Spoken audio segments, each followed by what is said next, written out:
ఇంటర్లో పెళ్ళైంది, ముగ్గురు పిల్లల్ని కన్నారు, బిఎడ్ చేశారు, టీచర్ అయ్యారు, తర్వాత లా చేశారు, అడ్వకేట్ అయ్యారు. ఇప్పుడు acting chairperson of national human rights commission.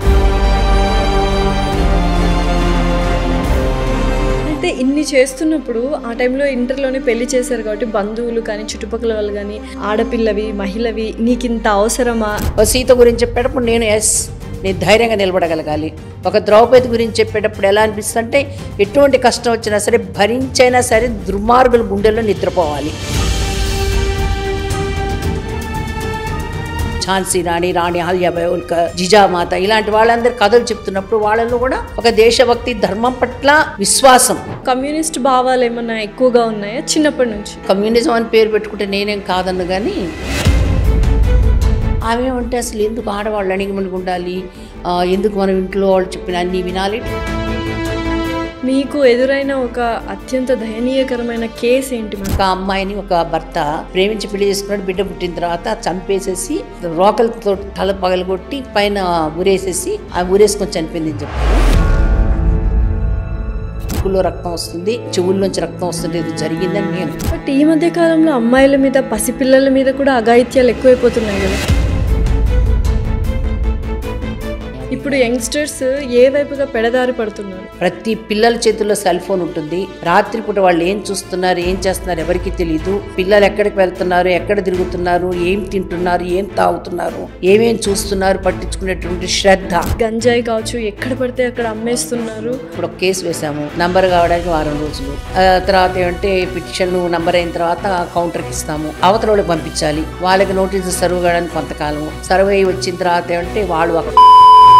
So ఇప్పుడు వస్తున్న సినిమాల్లో చాలా మంది మతపరంగా కావచ్చు, కులం పరంగా కావచ్చు కొంత అగెయిన్స్ట్ గా ఉన్నారు. మనోభావాలు దెబ్బతింటున్నాయి, కొన్ని బాయ్కాట్ చేయాలి అంటున్నారు. కాన్స్టిట్యూషన్ మనకి ఫండమెంటల్ రైట్స్ ఇచ్చిందమ్మా, దాన్ని కాపాడవలసిన బాధ్యత అంటే ప్రభుత్వానికి ఉంది. కాబట్టి మనోభావాలు దెబ్బతిన్నప్పుడు డెఫినెట్గా అడగాలి.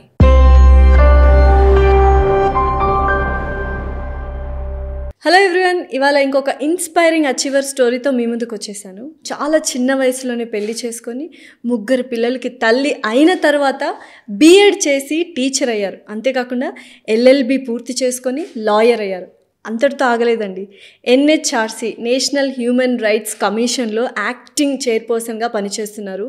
ఎన్నో విప్లవాత్మకమైన మార్పులు అందించారు. ఆవిడే she is none other than acting chairperson of NHRC Vijayabharathi garu. నమస్కారం అండి. నమస్కారం అమ్మా, బాగున్నారా? బాగున్నాను. ఎలా ఉన్నారు మీరు? నేను బాగున్నాను తల్లి.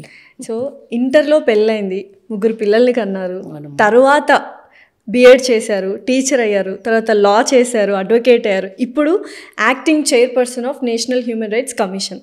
ఎంత లాంగ్ జర్నీ, ఎలా అనిపిస్తుంది? ఒక జీవితం ఒక స్థాయికి వెళ్ళాలి అని అంటే ఆ గతం అంతా కూడా దాని ముందు వచ్చి కనిపిస్తూ ఉంటుందన్నమాట. ఆ గతాన్ని బట్టే మన ముందడుగు అనేది ఉంటుంది. నా యొక్క ప్రయాణం ఎలా సాగిందంటే, మేము నెల్లూరు జిల్లా కోవూరు అనేసి పంచాయతీ ఉంది, అక్కడ పుట్టిందాన్ని నేను. అయితే మాకు కుటుంబంలో కూడా కాస్త ఏంటంటే కట్టుదిట్టము, ఆడపిల్లలు బయటకు వెళ్ళలేకపోవడము, కన్జర్వేటివ్ ఆర్థోడాక్స్ ఫ్యామిలీ. అంటే అంత ఆర్థోడాక్స్ కాదు కానీ బట్ ఆడపిల్లలు జాగ్రత్తగా ఉండాలి, ఇంట్లోనే ఉండాలనేటువంటి ఒక తత్వం ఉన్నటువంటి కుటుంబాలు. ఆ కుటుంబాల్లో నాకు చిన్నప్పటి నుంచి కూడా ఆడవాళ్ళు బాగా వెళ్ళి బయట ఆడుకోవడం ఇష్టం, అందరితో కలిసి తిరగడం ఇష్టం. ఎప్పుడైనా సినిమాకి తీసుకెళ్ళేవాళ్ళు. ఆ వెళ్ళినప్పుడు ఆ సినిమాలో ఎవరైనా లాయర్ కనిపిస్తే అబ్బా లాయర్ అయితే బాగుండు, ఎవరైనా టీచరు నేను కూడా టీచర్ అయితే బాగుండు, ఇలాంటి ఆశలు ఉండేవి. ఆ తర్వాత వచ్చేసి అక్కడ నేను 9th వరకే చదువుకున్నాను అనమాట. తర్వాత నేను 10thలో హైదరాబాద్కి వచ్చాను. మా పెద్దన్నయ్య అప్పుడు కెప్టెన్గా ఉండేవారు అన్నమాట ఆర్మీలో. సో అక్కడికి వచ్చినప్పుడు ఇక్కడున్న ఆడవాళ్ళందరినీ చూసప్పుడు వీళ్ళంతా స్వేచ్ఛా జీవులు, ఎంత బాగున్నారు, ఎంత కావాల్సిన డ్రెస్ వేసుకుంటున్నారు, వెళ్తున్నారు, ఇట్లా అనిపించేది అనమాట. తర్వాత అయితే పసితనం నుంచి కూడా ఇంట్లో కొంచెం ఆధ్యాత్మికత, రెండోది వచ్చేసి దేశభక్తి, ఈ ఇష్యూస్ మా ఇంట్లో బాగా ఎక్కువ చర్చలు జరిగేవి. ఓకే. అందువల్ల పసితనం నుంచి కూడా ధర్మం అన్నా, ఆధ్యాత్మికత అన్నా, దేశము, దేశభక్తి, దేశభక్తుల కథలు ఇవి చాలా ఇష్టం. కొంచెం కమ్యూనిస్ట్ భావాలు ఏమన్నా ఎక్కువగా ఉన్నాయా చిన్నప్పటి నుంచి? కమ్యూనిస్ట్ భావాలు ఏం లేవమ్మా. నాకు ఉండేది ఏంటంటే నేను మంచిగా అందరూ ఒక బాగా మంచి ఒక టీచర్ని కావాలి, ఒక అడ్వకేట్ని కావాలి, లేదా బాగా చదవాలి, 10 మందిలో వెళ్ళాలి, రావాలి. అది అది సహజంగా ఏంటంటే మన దేశంలో నేను చదివినటువంటి రామాయణ మహాభారతాల్లో స్త్రీలు ఆ స్థాయిలో ఉన్నారు.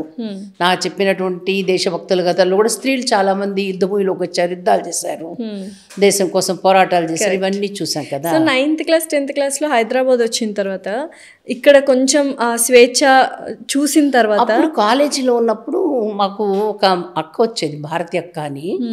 ఆమె ఏమంటే అసలు ఎందుకు ఆడవాళ్ళు అణిగిమణిగి ఉండాలి, ఎందుకు మనం ఇంట్లో వాళ్ళు చెప్పిన అన్ని వినాలి, ఇట్లా ఏదో చెప్పేది. దాంతో ఇన్ఫ్లుయెన్స్ అయ్యే పసితనం కాబట్టి కొంచెము తెలిసి తెలియని వయసు, జీవితం ఏం తెలియదు మనకి.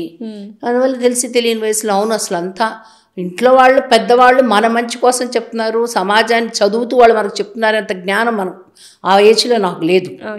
అందువల్ల నేను కూడా తిరగబడేదాన్ని ఒక్కసారి, ఎందుకు ఆడవాళ్ళు ఎందుకు అక్కడికి వెళ్ళకూడదు, ఇక్కడికి వెళ్దాం, అట్లా చేయకూడదు, తిరగబడేదాన్ని అనమాట. సో దాన్ని కమ్యూనిజం అని పేరు పెట్టుకుంటే నేనేం కాదన్ను కానీ నేను కమ్యూనిస్ట్ అయితే కానే కాదు. సో ఇన్ని భావాలున్న వయసులో ఇంటర్లో అంటే 10th అవగానే ఇంటర్లో పెళ్లి చేశారు, గొడవపడ్డారా ఇంట్లో? లేదు, మా అన్నయ్య వాళ్ళందరూ ఈ విధంగా ముందుకు వెళ్ళిపోతుంటే ఆలోచన విధానము, దీనివల్ల ఏమైనా ఇబ్బంది ఉంటుందో అని చెప్పేసి మా వాళ్ళు వివాహం చేయడం జరిగింది. ఓకే. సో చాలా చాలా మంచి వ్యక్తితో వివాహం జరిగింది. స్త్రీలు ఎప్పుడు కూడా ముందుండాలి, అన్ని రంగాల్లో రాణించాలనేటువంటి వ్యక్తితో వివాహం జరిగింది. వివాహం జరిగిన మరుక్షణమే మా పుట్టింట్లో కానీ మా పుట్టింట్లో మెయిన్ నేను అబ్జర్వ్ చేసింది ఏంటంటే, ఇంకా నీ ఇష్టం, నువ్వేమైనా చదువుకో, ఎక్కడికైనా వెళ్ళు, నువ్వు ఎట్లా ఉన్నా కూడా మాకేం పర్వాలేదు, ఒక చేతిలో పెట్టేశాము అని ఒక ఫ్రీడమ్ వాళ్ళు ఇచ్చారు. అదృష్టం కొద్దీ వచ్చిన భర్త కూడా ఏంటంటే స్త్రీలు ఎప్పుడు కూడా అన్నిట్లో ముందుండాలి అని చెప్పేసి తత్వం ఉన్నటువంటి వ్యక్తి. అయితే దైవికంగా పెళ్లి కావడమే, ఆ 17 ఏళ్ళ వయసుకి పెళ్లి కావడము, వెంటనే 3 పిల్లలు పుట్టడము, ఆ పిల్లల్ని చదివించుకుంటూ ఆ సమయంలో నాకు ఒక మంచి దేశభక్తితో అయినటువంటి జాతీయత భావనలు కలిగిన సంస్థతో పరిచయం కావడం, మా ఇంటి దగ్గర ఉన్నటువంటి పని పిల్లల్ని చూసి, ఇంట్లో పని చేయడానికి వచ్చే పసిపిల్లని చూసి, ఏంటమ్మా నువ్వు ఇట్లా పని చేస్తున్నావు అని అంటే, మా ఇంట్లో మా అమ్మ నాన్న కూడా పనికి వెళ్తారు, అందరం వెళ్తాం అని చెప్పడం. నేను అప్పుడు అక్కడ హరిజన కాలనీలు అనమాట, అరుదుల హరిజన కాలనీలు అనేవాళ్ళు, ఆ సేవా బస్తీకి వెళ్ళి ఆ పిల్లలందరినీ దగ్గరికి తీసి వాళ్ళకి చదువు చెప్పడం, ఆటలు పాటలు కథలు శ్లోకాలు ఇలాంటివన్నీ నేర్పిస్తూ వాళ్ళకు ఒక మంచి సంస్కారాలు నిర్మాణం చేయడం మొదలుపెట్టి, అక్కడ ఉన్నటువంటి యూత్ ఉన్నటువంటి ఎవరైతే యంగ్స్టర్స్గా ఉన్నారు, తరుణి మహిళలు, వాళ్ళందరినీ కూడా కలుపుకొని వాళ్ళందరితో కలిసి ఆటలాడడం, పాటలు పాడడం, కథలు చెప్పుకోవడం, ఈ విధంగా ఒక మంచి సద్భావన, ఒక మంచి వాళ్ళ ఒక దేశభక్తి, ఒక ధైర్యము, ఇవన్నీ నేర్పించడం ఇలా చేస్తూ వచ్చాము. అంటే ఇప్పుడు ఒకరిని కన్న తర్వాత అబ్బా ఇంకా మేము ఏం చేయలేం, మేనేజ్ చేసుకోవడం చాలా కష్టంగా ఉంది అన్న టైంలో ఆ కాలంలోనే 3 కన్న తర్వాత చదువుకోవడము అది ఒకటి కాదు, టీచర్ అయ్యారు, బిఎడ్ చేశారు, LLB చేశారు. ఎలా ఉన్నింది అసలు? ఎలా అయితే యాక్చువల్గా నేను ప్రెగ్నెంట్ లేడీగా ఉన్నప్పుడే నేను ఏమంటే చక్కగా ఆటల పోటీల్లో పాల్గొనేదాన్ని. ప్రెగ్నెంట్ అప్పుడు కూడా తెలీదు, ఎందుకంటే తెలియని వయసు అది అప్పట్లో, అంత ఇంత డాక్టర్ ఇంత ఇదేం లేదు కాబట్టి. సో వెళ్ళి వచ్చిన తర్వాత ఆటలకి వెళ్ళి వచ్చాను, పాల్గొని వచ్చానని టైప్ ఇన్స్టిట్యూట్కి వెళ్ళేదాన్ని, వెళ్ళి టైప్ నేర్చుకునేదాన్ని అనమాట. దాంతో ఇంట్లో మా తోడి కోడళ్ళు ఆశ్చర్యపోయి, నువ్వు ఎట్లా వెళ్ళావు, ఎట్లా ఆటల్లో పాల్గొన్నావు? ఎలా మ్యామ్ చెప్పండి మాకు కూడా టిప్. నిజంగా ఇప్పుడు ఒక ఉత్సాహం అంతే. సో 3rd month ప్రెగ్నెంట్గా ఉన్నప్పుడు వెళ్ళేది ఆటల పోటీలకి వెళ్ళాను. తర్వాత వాళ్ళు చెప్పిన మాటలన్నీ విని కొంచెం భయం వేసింది, ఏమో రేపు పిల్లలు ఎలా పుడతారేమో అని. భగవంతుడు దేవుళ్ళు బిడ్డలు లక్షణంగా పుట్టారు. సో ఆ విధంగా ఆ తర్వాత ఆ పిల్లలకి చదువు చెప్తూ, ఈ పెద్దవాళ్ళు చదువుతుంది, నా మనసు కనిపించింది అసలు నాకు చిన్నప్పటి నుంచి టీచర్ కావాలంది కదా, నేను టీచర్ని అయితే ఇంకా చాలా మంది పిల్లలు చెప్పొచ్చు కదా అనేసి మా వారిని అడగడం. ఆయన అప్పుడు ఆలోచన వచ్చింది టీచర్ అవ్వాలి అని. అంటే పసితనంలో అనుకునేదాన్ని, ఎప్పుడు కూడా ఆటలాడుతుండేదాన్ని, బెత్తం పట్టుకొని అందరినీ కూర్చోబెట్టడము, అవన్నీ చిన్నప్పటి సహజంగా ఆడే ఆటలే కదా. సో అప్పుడు మా వారు వెంటనే అన్నారు, BA చదువుకోవాలంటే చదువుకున్నారు. ఆయన అన్ని సహకారం చేశారు. BA చదువుకున్నాను, BAలో మంచి మార్కులతో పాస్ అయ్యాను. తర్వాత B.Ed చేస్తే అనే ఊహ వచ్చేటప్పటికి అప్పటికి ఎంట్రన్స్ టెస్ట్లు వచ్చున్నాయి, మాకు ఎలాంటి రిజర్వేషన్స్ లేవు. మా హస్బెండ్ అన్నారు, సరే నువ్వు చదువు, కానీ నీకు గవర్నమెంట్ కాలేజీలోనే నువ్వు సీట్ తెచ్చుకోవాలి, ఎందుకంటే మనకి రిజర్వేషన్స్ లేవు. బ్యాంక్ ఎంప్లాయీ అయినా 3 పిల్లలు మేమే, మా ఇద్దరిది ఒకే టైపు, ఎవరి దగ్గర నుంచి కూడా ఒక పైసా తీసుకోవద్దు నేచర్ అనమాట. అందువల్ల ఒక జీతం మీద ఇంటికి ఎప్పుడు కూడా 10 మంది రావడం పోవడం, రోజు కనీసం ఒక 2-3 భోజనానికి ఎక్స్ట్రా ఉండేవాళ్ళం అన్నమాట ఇంట్లో. అలా దీంట్లో నేను మా వారు అన్నారు, నేను డబ్బులు పెట్టి చదివించిన ప్రైవేట్ దాంట్లో గవర్నమెంట్ తెచ్చుకొని నేను చదివిస్తా అన్నారు. సో రాత్రి 11 గంటలకు కూర్చుంటే తెల్లవారుజాము 3:30-4 దాకా రోజు చదివి ఎంట్రన్స్ టెస్ట్లో మంచి మార్కులతో పాస్ అయ్యి గవర్నమెంట్ కాలేజీలో సీట్ తెచ్చుకున్నాను. ఎన్ని ఇయర్స్ చేశారు టీచింగ్ ప్రొఫెషన్లో? టీచర్ ప్రొఫెషన్లో నేను చాలా తక్కువ చేశానండి. అయితే రోజు దానికి కూడా మార్నింగ్ 3 గంటలకు లేచి పిల్లలకి వంట చేసి పెట్టి అన్నీ పూజ గీజ అన్నీ చేసుకొని 6 గంటలకు ట్రైన్ ఎక్కితే విశాఖపట్నం ఎలమంచిల్లో నేను 10 గంటలకి విజయనగరం చేరుకునేదాన్ని. నా నిద్రంతా ట్రైన్లోనే అయిపోయేది. మళ్ళీ సాయంకాలం అక్కడ 5కి ఎక్కితే రాత్రి 9కి వచ్చేదాన్ని. మళ్ళీ తెల్లవారుజాము 3 గంటలకు లేచుకోవడం, మళ్ళీ రెగ్యులర్ చేసుకోవడం. ఈ నిద్ర అంతా నైట్ నిద్రపోవాల్సిన నిద్ర అంతా కూడా ట్రైన్లో నిద్రపోయేదన్నమాట. అయితే ఇన్ని చేస్తున్నప్పుడు ఆ టైంలో ఇంటర్లోనే పెళ్లి చేశారు కాబట్టి బంధువులు కానీ చుట్టుపక్కల వాళ్ళు కానీ ఆడపిల్లవి మహిళవి నీకు ఇంత అవసరమా, ఇంక నీ లైఫ్ ఎందుకు, పిల్లలకి అంకితం చేయొచ్చు కదా అన్న వాళ్ళు ఇన్సల్ట్స్ కానీ ఇట్లాంటివి ఏమన్నా హేళన చేయడం అస్సలు లేదండి. ఎందుకనంటే నేను చూసిన సమాజంలో నాకు ఈరోజు 66 ఇయర్స్, నేను చూసిన సమాజంలో ఆడపిల్లవి నువ్వు ఎందుకు పోతావు, చిన్నతనంలో ఇంట్లో పెద్దవాళ్ళు వాళ్ళకు ఉన్నటువంటి దీంట్లో వాళ్ళు బయటకు పోవద్దు వెళ్ళడానికి లేదని వాళ్ళు అనొచ్చు. అదే వ్యక్తులు వివాహం కాగానే వాళ్ళు చాలా సహకరించారు. సో అందువల్ల నాకు అప్పట్లో మాత్రం ఇరుగు పొరుగు ఎవరు కూడా ఆడపిల్ల వెళ్తుంది వస్తుంది, ఇది నిజంగా చాలా వరకు అండి ఇలాంటి విషయాలు నాకు అనిపిస్తుంది చాలా ఎక్కువ చేసి చెప్పుకుంటూ ఉంటుందేమో సమాజం అనిపిస్తుంది. మీరు బ్లెస్డ్ అంటే అటువంటి సిచ్యుయేషన్స్ కానీ అటువంటి బంధువులు కానీ ఎవరు లేరు మీ చుట్టుపక్కల? మేము రెగ్యులర్గా మేము బ్యాంక్ ఎంప్లాయీస్ లేడీస్ ఒక 20 మంది కలిసేవాళ్ళం. మినిమం 15 మంది డైలీ మార్నింగ్ 9 o'clock అంతా అన్ని భర్తలు అందరు భర్తలు వెళ్ళిపోయిన తర్వాత కూర్చొని 10 నుంచి సాయంకాలం 4 కబుర్లు చెప్పుకుంటూ బట్టలు కుట్టుకుంటూ బొమ్మలు అల్లుకుంటూ రకరకాల టైం పాస్ చేస్తుండేవాళ్ళం అన్నమాట. అప్పుడు కూడా ఇట్లాంటిది వచ్చేది కదా. నేను చదువుకుంటానంటే అబ్బా నీకు ఎంత ఇంట్రెస్ట్ ఉంది అన్నోళ్లే కానీ ఈ వయసులో అవసరం అన్నవాళ్ళు ఎవరు నాకు అంత ఇంట్రెస్ట్. పిల్లలు పుట్టిన తర్వాత వాళ్ళని చూసుకోవడమే కష్టమైకున్న రోజుల్లో అంత చదువుకొని ఎలా వచ్చింది? దీని వెనకంతా కూడా ఒక కుటుంబాల యొక్క సంస్కారాలు కూడా ఉంటాయమ్మా. పిల్లలకి చిన్నతనం నుంచి వాళ్ళ నాన్న గవర్నమెంట్ అది బ్యాంక్ ఎంప్లాయ్ అయినప్పటికీ పిల్లల్ని గవర్నమెంట్ స్కూల్స్లో చదివించేదాన్ని. పుట్టినరోజులు అంటే నేను చెప్పేది నాన్న ఆయన పుట్టినరోజు, నెహ్రూ పుట్టినరోజు ఎవరు చేస్తారు, గాంధీ పుట్టినరోజు ఎవరు చేస్తారు, మీ పుట్టినరోజు వేరే వాళ్ళు చేసేట్టు మీరు తయారు కావాలి కానీ మనము అంటే నేనైతే సంస్థతో పనిచేస్తున్నాను, నా సంస్థ ఇచ్చిన సంస్కారాలు ఇవి. అదే సంస్థలో నా అన్నదమ్ముళ్ళంతా పనిచేస్తుండేవాళ్ళు. అందువల్ల మా అమ్మ కూడా చాలా సహకరించేది. ఇవన్నీ మన మీద ఆ ప్రభావం చూపిస్తుంటాయి కదా. అందువల్ల నా పిల్లలు కూడా మాతో పాటు కలిసి మేము ఎక్కడికి వెళ్తున్నాం అక్కడికి వచ్చేవాళ్ళు తీసుకెళ్లేవాళ్ళం కూడా చిన్నప్పటి నుంచి కూడాను. సో ఆ విధంగా బిఎడ్ పాస్ అవ్వడం, బిఎడ్ అయిన తర్వాత ప్రతి ఒక 8 స్కూల్స్ వాళ్ళతో వెళ్ళి మాట్లాడుకున్నాను గవర్నమెంట్ స్కూల్స్ వాళ్ళతోటి. నేను మీ స్కూల్కి వస్తాను, బిఎడ్ టీచర్ అంటే చాలా రోజుల గౌరవం ఉండేది. అంటే 85, 86 అప్పుడు మాట నేను చెప్పేది. నేను 1 hour వాళ్ళకి ఫ్రీగా చెప్పేదని వాళ్ళ పిల్లలు నాకు ఏంటంటే ఒక క్లాసు మోరల్ వాల్యూస్ చెప్పడం కోసం నాకు వాళ్ళు ఫ్రీగా ఒక పీరియడ్ ఇవ్వాలి. ఇది నా ఒప్పందం వాళ్ళకి నాకు మధ్యన ఒప్పందం. ఆ విధంగా నేను స్కూల్స్కి వెళ్ళి ఆ స్కూల్స్లో పిల్లలకి మంచి మోరల్ వాల్యూస్ని రామాయణ మహాభారతాలే కాదు దేశభక్తుల కథల మాధ్యమంగా వాళ్ళకి కథలు చెప్పడము, వాళ్ళలో ఒక మంచి గుణం మంచి ఆలోచన రావాలి. సీత గురించి చెప్పేటప్పుడు నేను ధైర్యంగా నిలబడగలగాలి. ఒక ద్రౌపది గురించి చెప్పేటప్పుడు ఎలా అనిపిస్తుంది అంటే ఎటువంటి కష్టం వచ్చినా సరే భరించైనా సరే దుర్మార్గుల గుండెల్లో నిద్రపోవాలి. ఇలాంటి భావనలు ఝాన్సీ రాణి, అహల్యాబాయి హోల్కర్, జిజామాత ఇలాంటి వాళ్ళందరూ కథలు చెప్తున్నప్పుడు వాళ్ళలో కూడా ఒక దేశభక్తి, ధర్మం పట్ల విశ్వాసం, ధర్మం పట్ల వాళ్ళ బాధ్యత, దేశం పట్ల వాళ్ళ బాధ్యత ఇవన్నీ వాళ్ళలో మేల్కొంటాయి. సో ఆ చేయంతో అనేక స్కూల్స్కి వెళ్ళి స్కూల్స్లో చెప్తూ ఉన్నప్పుడు ఈలోగా మాకు పార్వతీపురం ఏజెన్సీ ఏరియాకి ట్రాన్స్ఫర్ కావడం, ఆ ఏజెన్సీ ఏరియాలో ఉన్నటువంటి ట్రైబల్ పిల్లలందరికీ అక్కడ సంస్కార కేంద్రాలు అక్కడ మొదలు పెట్టడం, అక్కడ యూత్ అందరికి కూడా ఆటలు పాటలు, మహిళలందరికీ కూడా ధార్మిక కార్యక్రమాలు, ఎప్పుడు నిరంతరము నన్ను నేను ప్రతి నిమిషం కూడా చాలా బిజీగా ఉంచుకునేదాన్ని. ఇతరత్ర ఏ ఆలోచన లేవు. సో అప్పట్లో ట్రైబల్ పీపుల్ చదువుని ఎంత ముఖ్యంగా వాళ్ళలో ఏముండేది కాదమ్మా, చదువు గురించే పాపం వాళ్ళకి ఉండేది కాదు. వాళ్ళకి ఏంటంటే ఎప్పుడు కొండల్లో నుంచి ఇంత చింతపండు ఎత్తుకొని ఎత్తుని పెట్టుకొని కిందకు వచ్చి ఇక్కడ బయట మనకి ఆ రోజులు 10 రూపాయల కిలో అమ్మితే వాళ్ళ దగ్గర 10 రూపాయికి రూపాయి కొనుక్కునేవాళ్ళు. వీళ్ళు ఎవరైతే వ్యాపారస్తులు ఉన్నారో వాళ్ళు. నేను చాలాసార్లు గొడవ పడేదాన్ని వాళ్ళ దగ్గర ఎందుకు ఇంత మోసం చేస్తారని. వాళ్ళకి వెళ్ళి కూర్చొని వాళ్ళకి చెప్పేదాన్ని, ఇంత కష్టపడుతున్నారు వస్తున్నారు, మీ చింతపండు ఎత్తిన పెట్టుకుని ఈ తిరిగి తిరగండి, వీధుల్లో వాళ్ళకి ఉంటారు, అక్కడ వచ్చి వాళ్ళకి అమ్మేస్తారు. చేశారా? మీరు చెప్పిన మాట విన్నారా వాళ్ళు? అమ్మ జీవితం ఇది, విన్నవాళ్ళు కొంతమంది ఉన్నారు, వినని వాళ్ళు చాలామంది ఉన్నారు. సో ఎందుకంటే ఒక్కసారి అంత దూరము పెట్టుకొని నెత్తి మీద వచ్చి గుత్తంగా ఒక్కసారిగా అంతా తీసేసుకుంటారు వీళ్ళు. వీధి వీధికి తిరిగినప్పుడు 20 కిలోలు తెచ్చినటువంటి వ్యక్తి 10 కిలోలు అమ్ముడుపోతే మిగతా 10 కిలోలు ఎక్కడ పెట్టి వెళ్తాడు? సో అందువల్ల ఏంటంటే మ్యాక్సిమం ఈ విధంగా వాళ్ళు నేను వాళ్ళకి అందరికి నేర్పిస్తుండేదని, కొంచెం తిరగబడండి, ఏంటిది ఇట్లా మీ గురించి మీ హక్కులు తెలుసుకోండి అని నాకున్నంత పరిజ్ఞానం చెప్తుండేదాన్ని.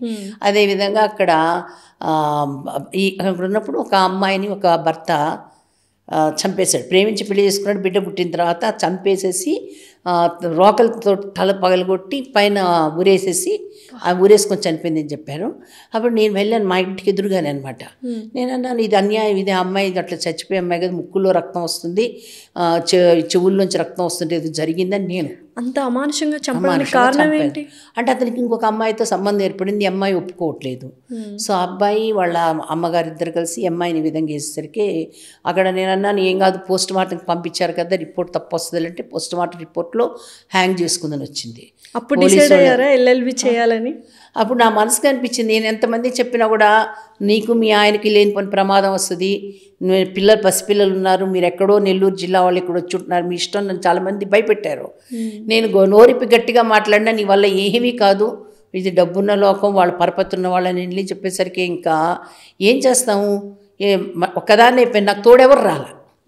అటువంటి సమయంలో నేను నిర్ణయం చేసుకున్నాను, మనం ఇట్లా కాదు, మనం ఇంకా బాగా చదివితే బాగుంటుంది, సమాజం మన మాట వినాలి అంటే మనం ఆదేశించగలిగే స్టేటస్లో ఉండాలి అని అనుకున్నా.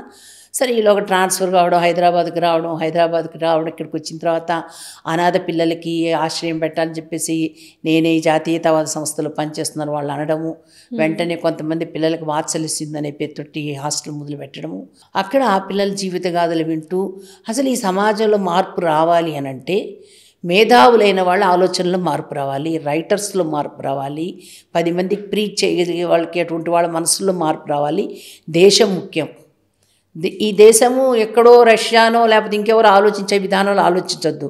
దీనికంటూ ఒక అస్తిత్వం ఉంది, దీనికంటూ ఒక కల్చర్ ఉంది, ఒక చరిత్ర ఉంది, ఒక సంస్కృతి ఉంది. సో దీన్ని వేసుకొని దీని మూలాలు పాడు కాకుండా ఈ దేశాన్ని కాపాడుకోవాలి. ఇది ఏంటంటే విశ్వగురు స్థానంలో ఉన్న దేశం ఇది ఒకప్పుడు. మీకు ఎదురైన ఒక అత్యంత దయనీయకరమైన కేసు ఏంటి మ్యామ్ మీరు డీల్ చేసిన వాటిలో? అత్యంత దయనీయకరమైనటువంటి నేను మాట్లాడుకుంటే నాకు ఇక్కడ అయింది అమ్మాయిది. అదేవిధంగా చాలా కుటుంబాలు ఏంటంటే వాళ్ళు నీకు ఈ విధంగా లా చేశానమ్మ. తర్వాత లా చేసిన తర్వాత వెళ్ళినప్పుడు అక్కడ ఆడవాళ్ళు చాలామంది పిల్లల్ని చంకరేసుకొని వచ్చేవాళ్ళు, బాగా అందంగా తయారై వచ్చేవాళ్ళు. ఎందుకంటే భర్త చూసి బిడ్డల్ని చూసన్నా సరే, తనను చూసి అందంగా ఉన్న తనను చూసన్నా సరే మారుతాడేమో అని చెప్పేసి వాళ్ళు ఒక ఆశతో వచ్చేవాళ్ళు. భర్త విడాకులు కేసేసి ఉండేవాడు. లేదంటే ఈ అమ్మాయి అంటే ఎవరో చెప్తున్నా కదా, కొంతమంది చేసినట్టు ప్రేరణతోటి మగవాడు ఎక్కడికి పోతాడు, నిన్నేమంటే మనం 498 పెట్టామంటే వెంటనే కాళ్ళ దగ్గరకు వస్తాడు, పోలీసు వాళ్ళని చూస్తే జడుస్తారు, ఉద్యోగం ఉంది కదా, ఇట్లా భయపెట్టి అతను మన దీంట్లోకి లాక్కోవచ్చు అని చెప్పి ఒక భ్రమ కల్పించేవాళ్ళు చాలామంది. అప్పట్లో 498 అంటే చాలా స్ట్రాంగ్ కేసు, ఇప్పుడు డైల్యూట్ అయిపోయిందంటారా? అదే అవునమ్మా, చాలా డైల్యూటెడ్ చేయాల్సి వచ్చింది కూడా జనాలకి. ఎందుకనంటే వీళ్ళు చెప్పే మాటలతో అసలు వీళ్ళు ఆడవాళ్ళు దేనికి వచ్చి, నేను ఎందుకంటే అడ్వకేట్గా నాకు తెలుసు ఆడవాళ్ళు దేనికి వచ్చేవాళ్ళు అంటే 498 అని చెప్తే మా ఆయన భయపడతాడేమో, వచ్చేస్తాడేమో, నా సంసారం కుదుటపడద్దేమో అని వీళ్ళు వచ్చేవాళ్ళు. ఒకసారి కోర్టుకి ఎక్కి పోలీస్ స్టేషన్ దాకా వెళ్ళేసరికి మమ్మల్ని అక్కడి దాకా తీసుకెళ్తామని మగ మనిషి బిగిచిపోయేవాడు, మధ్యలో పసిపిల్లలు బలైపోయేవాళ్ళు అన్నమాట. సో ఒక సంసారం అనేది ఒక అవగాహనతోటి ఇద్దరి మధ్య ఉన్నటువంటి ఆత్మీయతోటి ముందుకెళ్ళాలి. దానికి ఏంటంటే బలాన్ని ఇచ్చే చుట్టూ ఉన్న కుటుంబ సభ్యులు. ఇక్కడ ఏమైందంటే కుటుంబ సభ్యులకి, భర్తకి, భార్యకి, అందరికీ ఇటువైపు వాళ్ళు అటువైపు వాళ్ళు అందరూ 2 విభాగాలు అయిపోయేవాళ్ళు. ఎందుకంటే కొంచెం మిస్గైడ్ చేశారు చాలా. నేను వచ్చిన కొత్తల్లో నేను గమనించింది మాత్రము ఈ 498 అయిన తర్వాత నేను అడిగేదాన్ని అమ్మాయిని, ఏమో 498 వేసావు, ఇప్పుడు భర్త కావాలంటున్నావు దేనికమ్మానంటే నాకు తెలియదండి, ఇట్లా అయిపోతుందని, కలిసిపోతామని చెప్పారు మాకు, ఆయన భయపడిపోతారని చెప్పారు. ఇట్లాంటి కేసెస్ నేను అధికంగా చూశానమ్మా నేను అన్నప్పుడు. సో మీరు విడాకులు ఇన్ కేసు ఎప్పుడైనా ఇప్పించుంటే ఎలా ఉండేదంటే? అమ్మ విడాకులు ఇప్పించడం అని అంటే మ్యూచువల్ కన్సెంటు, డైవర్స్ మాత్రం నేను యాక్సెప్ట్ చేసేదాన్ని. ఎందుకంటే ఇంకా వాళ్ళు విడిపోవాలని నిర్ణయించుకున్నారు. మ్యాక్సిమం కౌన్సిలింగ్ చేసేదాన్ని, ఇద్దరిని కలిపి కూర్చోబెట్టి ఆ అమ్మాయికి వేరుగా మాట్లాడేదాన్ని, అబ్బాయికి వేరుగా మాట్లాడేదాన్ని, ఇద్దరిని కలిపి కూర్చోబెట్టి మాట్లాడేదాన్ని, వాళ్ళ పెద్దలతో వేరుగా మాట్లాడేదాన్ని, వీళ్ళ పెద్దలతో వేరుగా మాట్లాడేదాన్ని, అన్నీ చెప్పేది. పసిపిల్లలు ఉన్నారు, సమాజం ఆవేశంలో ఈ రోజైతే ఆ బిడ్డల భవిష్యత్తు ఏంటి, వాళ్ళు వీళ్ళు మాట్లాడుకోవాలి, తల ఎక్కడ పెట్టుకోవాలి. సో ఎంతమంది మారారు మేము ఆ కౌన్సిలింగ్ ద్వారా? విడాకులు వద్దు అనుకొని వెళ్ళిపోయిన వాళ్ళు, విడాకులు వద్దనుకునే వాళ్ళు చాలామంది ఉన్నారండి. సూపర్. నేను చాలా గర్వంగా కూడా ఫీల్ అవుతానండి. డెఫినెట్లీ. నా అంతటి నేను విడాకులు తీసుకొని ప్రోత్సహించి ఎవరికి చేయలేదు. మ్యూచువల్ కన్సెంట్కి వచ్చి ఇంకా నేను వాళ్ళకి డిసైడ్ చేసుకొని వస్తారు. తర్వాత ఇదిగే కొద్ది ఏమైందంటే ప్రజల్లో వచ్చేటువంటి వీళ్ళల్లో కూడా జంటల్లో కుటుంబాల్లో వాళ్ళు డిసైడ్ చేసుకొని వస్తున్నారు. మీరు ఇప్పిస్తారు, ఇప్పించండి. మీరు ఇప్పించకపోతే ఇంకొక అడ్వకేట్ దగ్గరికి వెళ్తాం. నా దగ్గరికి ఆ అడ్వకేట్ దగ్గరికి వెళ్ళి నా దగ్గరకు వస్తే బాగుని ఎదురు చూస్తున్న అడ్వకేట్లు కూడా ఉంటారు. చాలా అనుభవాలు ఉన్నాయి ఇందులో కూడాను. సో ఆ తర్వాత ఎప్పుడైతే ఇదంతా కూడా సంసారాలు నాశనం అయిపోతున్నాయి ఆవేశాలతో కోపాలతో తెలుసుకున్న తర్వాత నెమ్మదిగా దాన్ని డైల్యూట్ చేశారు. ఇమీడియట్గా మగ మనిషికి అరెస్ట్ చేయొద్దు, అత్తామావులకి అరెస్ట్ చేయొద్దు, స్టేషన్ బెయిల్ ఇవ్వచ్చు, అమ్మాయి చెప్పిన వెంటనే అంత సత్యం అని నమ్మేయాల్సిన పని లేదు, ఇద్దరిని కూర్చోబెట్టి కౌన్సిలింగ్ చేయాలి. సో ఇలా డైల్యూట్ చేయడం వల్ల ఎవరికి ఇప్పుడు నష్టం ఎక్కువగా మ్యామ్? ఎవరికి నష్టం అని అంటే మా ఈ 490 వల్ల నష్టపోయే 498 వల్ల నష్టపోయేది కుటుంబం, భార్యాభర్త, బిడ్డలు, అటోళ్ళు ఇటోళ్ళు.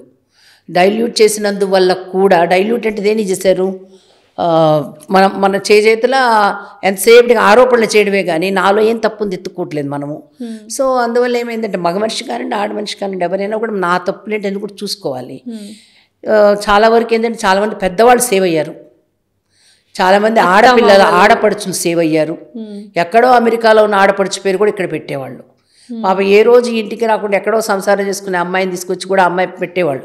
దాంతో మీ ఇంట్లో వాళ్ళు నిన్ను కేసులో పెట్టారని మొత్తం నీకు నాకు సంబంధం లేదు. ఆ కుటుంబాల్లో గొడవలు వచ్చినాయి చాలా ఉన్నాయి. ఆడపడుచులకి పెట్టినందువల్ల ఆడపడుచుల భర్తలకి వాళ్ళ ఫ్యామిలీల మధ్య గొడవలు వచ్చి విడిపోయిన కుటుంబాలు కూడా చాలా తెలుసు. బట్ ఈ మధ్య కాలంలో అమ్మాయిల మీద, పసిపిల్లల మీద కూడా అఘాయిత్యాలు ఎక్కువైపోతున్నాయి కదా. పసిపిల్లల మీద అఘాయిత్యాలు, నెలల పిల్లల మీద కూడా అవుతున్నాయి.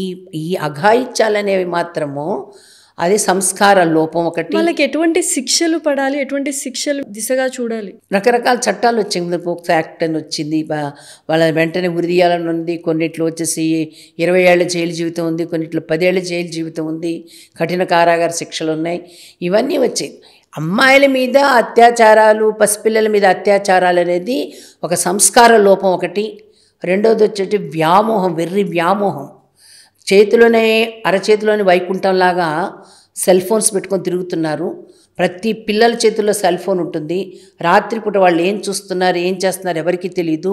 ఉదయం పూట తల్లిదండ్రులు ఆఫీస్కి వెళ్ళిపోయి, ఇద్దరు ఆఫీసులకు వెళ్ళే రోజులు ఇవి.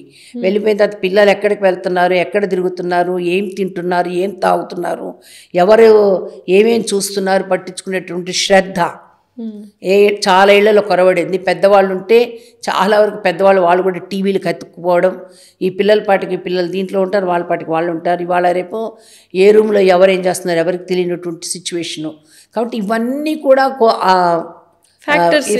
దీనికి కారణాలు అయ్యాయి. అందువల్ల ఈ అత్యాచారాలు జరగడం వాటిల్లో ఒక ప్లాన్డ్గా కూడా కొన్ని అత్యాచారాలు జరుగుతున్నాయి. సో ఇవన్నీ కూడా కారణం సంస్కారం లేకపోవడం. కుటుంబ బాధ్యతలు అనేవాళ్ళు, కుటుంబంలోని వ్యక్తులు బాధ్యతాయుతంగా ముందు తరాన్ని నిర్మాణం చేయడంలో ఫెయిల్ కావడం. ఇది చేస్తే చెడు, ఇది చేస్తే మంచి, దీనివల్ల నీకు ఈ చెడులోకి వెళ్ళామంటే ఇటువంటివి ఉంటాయని చెప్పి విడమర్చి చెప్పేటటువంటి పెద్దలు లేరు. ఎడ్యుకేషన్ సిస్టంలో కూడా కేవలం మార్కులు, యూఆర్ ఓన్లీ లిటరేట్ అన్నట్టు అయిపోయిన పరిస్థితి. కేవలం అక్షరాస్యులంగా తయారు చేసేటటువంటి విద్యా విధానమే వచ్చింది. కానీ సంస్కారంతో త్యాగము, లేదంటే క్షమాగుణము, ధైర్యము, శక్తిలాగా నేను నిర్మాణం కావాలని చెప్పేటటువంటి ఎడ్యుకేషన్ కూడా లేకపోవడము, ఈ అన్ని ఫ్యాక్టర్స్ తోటి ఇలాంటి అరాచకాలు జరుగుతున్నాయి. ఒకసారి వీటి మీద దృష్టి పెట్టి కుటుంబం మేల్కోగలగాలి, విద్యా విధానం మేల్కోగలిగితే ఇలాంటి వాటి మీద డెఫినెట్గా తగ్గుతుంది ఈ ప్రభావం. ఎందుకంటే నేను అరుణాచల్ ప్రదేశ్ వెళ్ళొచ్చు రీసెంట్గా. అరుణాచల్ ప్రదేశ్లో పసిపిల్లలంతా కూడా డ్రగ్ అడిక్ట్స్ అయిపోతున్నారు. ఎందుకంటే పక్కన ఉన్నటువంటి చైనా ఒక ప్లాన్ ప్రకారంగా చైనా సైనికులు అక్కడ తల్లి తండ్రి బయటకు వెళ్ళిపోతారు పని చేసుకోవడానికి. ఈ పిల్లలు 12:30 1 గంట తర్వాత స్కూల్ నుంచి ఇళ్ళకి వచ్చేస్తారు. ఈ వస్తున్న పిల్లలకి చాక్లెట్స్ ఇస్తారు వాళ్ళు. ఆ చాక్లెట్స్లో డ్రగ్స్ ఉంటాయి. అవి తిన్న తర్వాత పిల్లలకి మళ్ళీ ఆ అంకుల్ దగ్గరికే వెళ్ళాలి, కరెక్ట్గా అదే టైంకి ఆ అంకుల్ దగ్గరికే వెళ్ళాలి. ఆ చాక్లెట్స్ తిని మత్తులో జోగుతున్నారు బిడ్డలు. అందుకే ఈ మధ్య రీసెంట్గా సంవర్ధిని న్యాసనక ఆర్గనైజేషన్ ఏం చేసింది, పిల్లల కోసంగా ఇట్లా అయిపోతే ఏం కావాలి, అందులో that particularly north eastern states అన్నీ కూడా మనకి పెట్టని గోడ లాంటివి దేశానికి. అక్కడ ఈ విధంగా తయారవడం చాలా ప్రమాదకరం. సో ఇక్కడ నుంచి మల్లక్కామ్ అని చెప్పేసి ఒక స్తంభాలు తాడు ఉంటుంది, తాడు మీద విన్యాసాలు చేస్తుంటారు, స్తంభం ఎక్కేసి ఆ విన్యాసాలు చేసేటటువంటి కోచెస్ని ఇక్కడి నుంచి తీసుకొని అరుణాచల్ ప్రదేశ్ తీసుకువెళ్ళి అక్కడ ఆటలు ఇంట్రడ్యూస్ చేస్తున్నారు. దానికి అక్కడ ఎడ్యుకేషన్ డిపార్ట్మెంట్, పోలీస్ డిపార్ట్మెంట్ కూడా చాలా సహకరిస్తుంది. డ్రగ్ అడిక్ట్స్ అవ్వకుండా పిల్లలు ఏంటంటే ఆటల్లోకి వచ్చేసరికి వన్స్ వాళ్ళ మనసు ఆటల్లోకి వచ్చింది అనుకోండి, ఇతరత్ర ఇంకా దేని మీద ఆ పిల్లల్ని ఎవరైనా కలిసారా మొన్న అరుణాచల్ ప్రదేశ్కి వెళ్ళామండి. ఏం చెప్పారు వాళ్ళు? ఈ చాక్లెట్స్ ఇలా చేస్తున్నారని మీరు వాళ్ళకి పిల్లల్ని ముందు ఆ చాక్లెట్స్ విషయం ఆడకుండా మీకు ఎట్లా ఉందంటే ఆడుకోవాలనిపిస్తుంది, ఉత్సాహంగా ఉంది, మేము వెళ్ళాలి, ఇంకో టైం అవుతుంది, వెళ్తాం. So police department, education department కూడా సహకారం చేయడం వల్ల దాన్ని మేము ముందు 2 సార్లు తీసుకెళ్తాం, 3 సార్లు తీసుకెళ్తాం, తర్వాత ప్రతిసారి మన వల్ల కాదు కదా అనుకుంటే వాళ్ళే ముందుకు వచ్చేది చాలా బాగుందని. అట్లా నెమ్మదిగా పిల్లల్లో ఒక ఆటలు, ఈరోజు ఇళ్లలో పిల్లలకు ఆటలు నేర్పించేవాళ్ళు లేరు. విజిగీష ప్రవృత్తి అంటాం, ధైర్యము సాహసం అనేటువంటి ప్రవృత్తి వచ్చే ఆటలు లేవు. వివేచన లేదంటే కాన్సన్ట్రేషన్ కలిగించే ఆటలు లేవు. పిల్లలందరూ ఉంటే ఇండోర్ గేమ్స్, లేదంటే బయటకు వెళ్ళి క్రికెట్, ఇవి మాత్రం అన్నట్టు అయిపోయింది. But Arunachal Pradesh northern part కాకుండా మన సౌత్ ఇండియాలో కూడా చాలా మంది డ్రగ్ అడిక్ట్స్ ఉన్నారు. గంజాయి కావచ్చు, ఎక్కడ పడితే అక్కడ అమ్మేస్తున్నారు. వాటిని ఎలా నిర్మూలించాలి అని అనుకుంటున్నారు మ్యామ్? నేను సమాజం ప్రణాళిక ఏమైనా సృష్టిస్తారు? ఇవన్నీ ఏంటంటే సమాజం మనకి ఒక చట్టాలు ఉన్నాయి, చట్టాలని ఎవరైతే అమలు చేయాలి వాళ్ళు చేస్తూ, పోలీస్ వ్యవస్థ కూడా పనిచేస్తూ, చాటుమాటు నుంచి వచ్చేటువంటి వీటికి నిరంతరం మన బిడ్డను మనం కాపాడుకోవాలి. ఇప్పుడు న్యాయ వ్యవస్థ మీద నమ్మకమే లేకుండా పోతుంది. ఎందుకంటే ఏదైనా కేసు పెట్టినా అది ఏళ్ల తరబడి సాగుతూ ఉంటుంది, కానీ ఒక పర్టికులర్ తీర్పు రాదు, జడ్జిమెంట్ రాదు అని. దీన్ని మీరు ఎలాగా? ఇది మాత్రం ఇది పెద్ద లూప్ హోల్ అండి. ఎందుకంటే ఇప్పుడు ఒక కేసు వేసాము, నంబర్ కావడానికి 1 వారం రోజులు, తర్వాత ఏమంటే పిటిషన్ నంబర్ అయిన తర్వాత కౌంటర్కి ఇస్తాము, అవతల వాళ్ళకి పంపించాలి, వాళ్ళకి నోటీసు సర్వ్ కావడానికి కొంతకాలం, సర్వ్ అయ్యి వచ్చిన తర్వాత ఏమంటే వాళ్ళు వకాలత్ తీయడానికి కొంతకాలం, ఆ తర్వాత వాళ్ళ కౌంటర్ కొంతకాలం, ఆ తర్వాత నా ఎవిడెన్స్ ఉంది, నేను వెళ్ళాలి, అడ్వకేట్గా నేను వెళ్ళలేదు, ఆ రోజు డేటు, సరే నేను 4 సార్లు అయి నేను నా పని నేను పూర్తి చేశాను, అవతల అడ్వకేట్ రావాలి, ఆయన రాలేదు, 4 సార్లు అవుట్, అడ్వకేట్లు 2 వచ్చారు, క్లయింట్స్ రాలేదు, క్లయింట్స్ అడ్వకేట్లు అందరూ వచ్చారు, జడ్జి రాలేదు, జడ్జి గారు మేము అందరం వచ్చాము, క్లయింట్స్ వచ్చారు, కోర్టుకి ఏదో ఒక సెలవు వస్తుంది. ఎప్పుడు మేము దానికి సొల్యూషన్ దొరికేది? అదే అందుకోసమే లేట్ అవుతుంది. అందుకే అలాంటివి నిరోధించడం కోసం ఫాస్ట్ ట్రాక్ కోర్ట్స్ అని ఇలాంటివి కూడా పెట్టారు. అయినా కూడా ఏంటంటే ఇది ప్రజల సహకారం ఉండాలి, ప్రభుత్వ సహకారం ఉండాలి, ఆ వ్యవస్థ ఏదైతే ఉందో ఆ వ్యవస్థ సహకారం ఉండాలి, అప్పుడు ఈజీగా అయిపోతుంది. ఇప్పుడు యంగ్స్టర్స్ ఏ వైపుగా పెడదారి పడుతున్నారు? యంగ్స్టర్స్ ఎటువంటి విషయాల్లో పెడదారి పడుతున్నారు? మాదక ద్రవ్యాలు స్వీకరించడము, లేదా తర్వాత సిగరెట్లు తాగడము, సెకండ్ థింగ్ వచ్చేసి ఏమంటే అమ్మాయిల్ని ఒక కామ దృష్టితో చూడడము. ఎందుకు అప్పుడు మనం బయట వెళ్తూ ఉంటాము, వాల్ పోస్టర్స్ మీద అసభ్యకరమైన డ్రెస్సింగ్ కనిపిస్తుంది, మనం ఎంతమంది అడుగుతున్నాం? మనం అడగము. సినిమాల్లో అసభ్యంగా ఉంటుంది, పిల్లలతో పాటు కలిసి వెళ్ళి పేరెంట్స్ కూడా చూస్తున్నారు, బ్రదర్స్ సిస్టర్స్ అందరూ కలిసి వెళ్ళి చూస్తున్నారు. కానీ ఎంతమంది అదే ఈ విధమైనటువంటి వ్యవహారం ఏంటి, శరీర భాగాలన్నీ చూపిస్తూ ఉంటే ఒకలాంటి వయసులో ఉన్నటువంటి పిల్లల్లో ఒకలాంటి కోరికలు తలెత్తుంది. ఎందుకంటే మన సైన్స్ ఏం చెప్పుద్దంటే పుట్టిన చిన్న పిల్లల్లోనే ఈ విధమైనటువంటి ఇన్స్టింక్ట్స్ ఉంటాయి. సో అందుకోసమే వాళ్ళు ఎదిగే కొద్దీ అమ్మమ్మ, నానమ్మ, తాతయ్య, పెద్దనాన్న, బాబాయి, ఈ వరుసలన్నిటితో ఏమవుతుందంటే వాళ్ళ నేను అమ్మమ్మ కాళ్ళు దండం పెట్టాలి, తాతయ్య దండం పెట్టాలి, మా బాబాయి చంకెక్కి ఆడుకోవాలి, మా అత్తమ్మ నేను ఆడుకోవాలి. ఈ బంధనాల మధ్యలో వాళ్ళు ఏమవుతుంటే ఇలాంటి వికారాలు సమసిపోతాయి, వాళ్ళలో పెరగవు. కరెక్ట్. మనకేంటంటే ఇప్పుడు అవి పెరగడానికి చాలా అనుకూలమైన వాతావరణం ఉంది. ఎవరింట్లో ఉండి చంకన న్యూక్లియర్ ఫ్యామిలీస్ అయిపోయాయి, మొబైల్ ఇచ్చేస్తున్నారు, ఏం చూస్తున్నారో ఏంటో అర్థం కాదు. వాళ్ళు ఇంట్లో ఉన్న వాళ్ళ మధ్య అండర్స్టాండింగ్ లేదు, ప్రేమ, అనురాగం, త్యాగం, నీ కోసం నేను, నా కోసం నువ్వు, మన ఇరుగు పొరుగు, మన బంధువులు, మన ఇంటికి వచ్చిన మన అతిథులు, మన స్నేహితులు, ఈ విధమైనటువంటి ఆప్యాయత, అనురాగాలని స్వార్థం ఎక్కువైపోయింది అంటారు. ఇవి కొరవడుతున్న మూలంగా స్వార్థం అని అంటే అంతే, ఇంకా మనం అంత మించి ఏం చెప్పిన స్వార్థాలు ఎక్కువ కావడం, దాని విలువలు తెలియకపోవడం. ఫస్ట్ ఆఫ్ ఆల్ విలువలు తెలియకపోవడం. నా 10 మంది నా చుట్టూ, నేను ఈ మధ్య ఒక చిన్న సినిమా చూశానండి. నేను ఎక్కువ సినిమాలు ఎప్పుడు చూడను.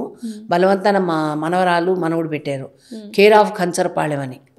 అందులో కదా ఆ మెయిన్ హీరో అంటాడు అనమాట, అందరు మీ చుట్టూ ఎందుకు వస్తారు, అందరిని పిలిస్తే నీ కోసం ఇంతమంది ఉంటారంటే, నేనేం చేయనండి, అందరిని పలకరిస్తాను, ఎలా ఉన్నా ఏమని అడుగుతా అంతే, తిన్నావా లేదా అంటాను, అంతకుమించి నేనేం చేయను.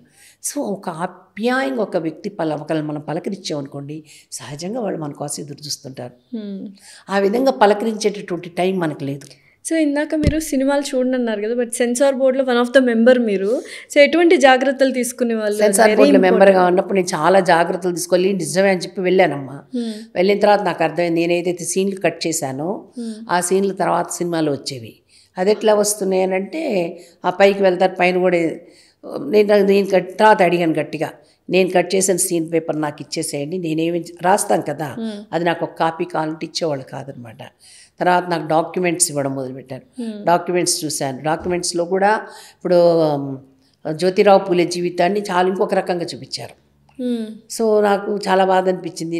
నేను చదివాను కాబట్టి, చిన్నప్పటి నుంచి ఇట్లా ఎక్కువ చదివేదాన్ని కాబట్టి, ఇది కాదండి అతని జీవితము, మీరు చాలా తప్పు దీంట్లో చూపిస్తున్నారు, సమాజాన్ని తప్పు మార్గంలో తీసుకెళ్తున్నారని చెప్పేసి దాన్ని మొత్తం అసలు రానికుండా చేశాను.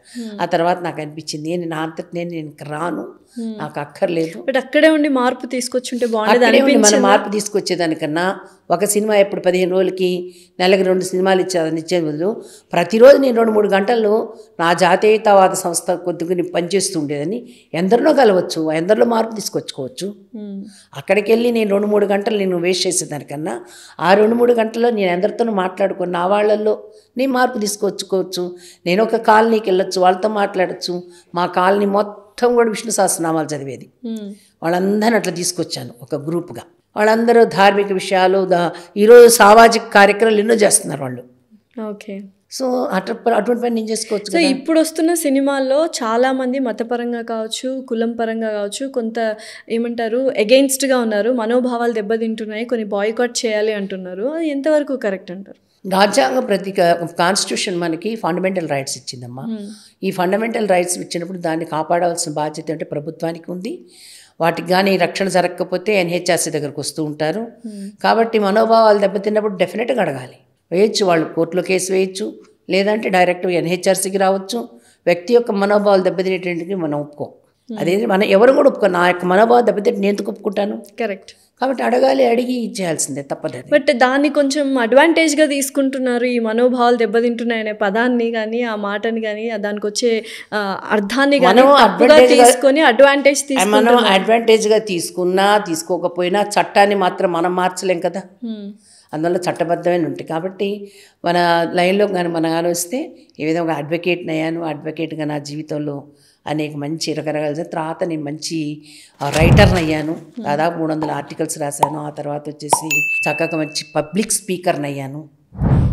తర్వాత మన లయనెస్ క్లబ్ లాంటి క్లబ్స్లో చాలా వృద్ధుల ఆశ్రమాలకు వెళ్ళడము, అనేక పిల్లల స్కూల్స్కి వెళ్ళడము, జువెనైల్ హోమ్స్ చూడడము, ఇవన్నీ చేస్తూ నా యొక్క దీంట్లో నేను అనుకున్న టీవీ కార్యక్రమాల్లో చాలా పాల్గొనేదాన్ని, అనేక డిబేట్స్లో పాల్గొనేదాన్ని.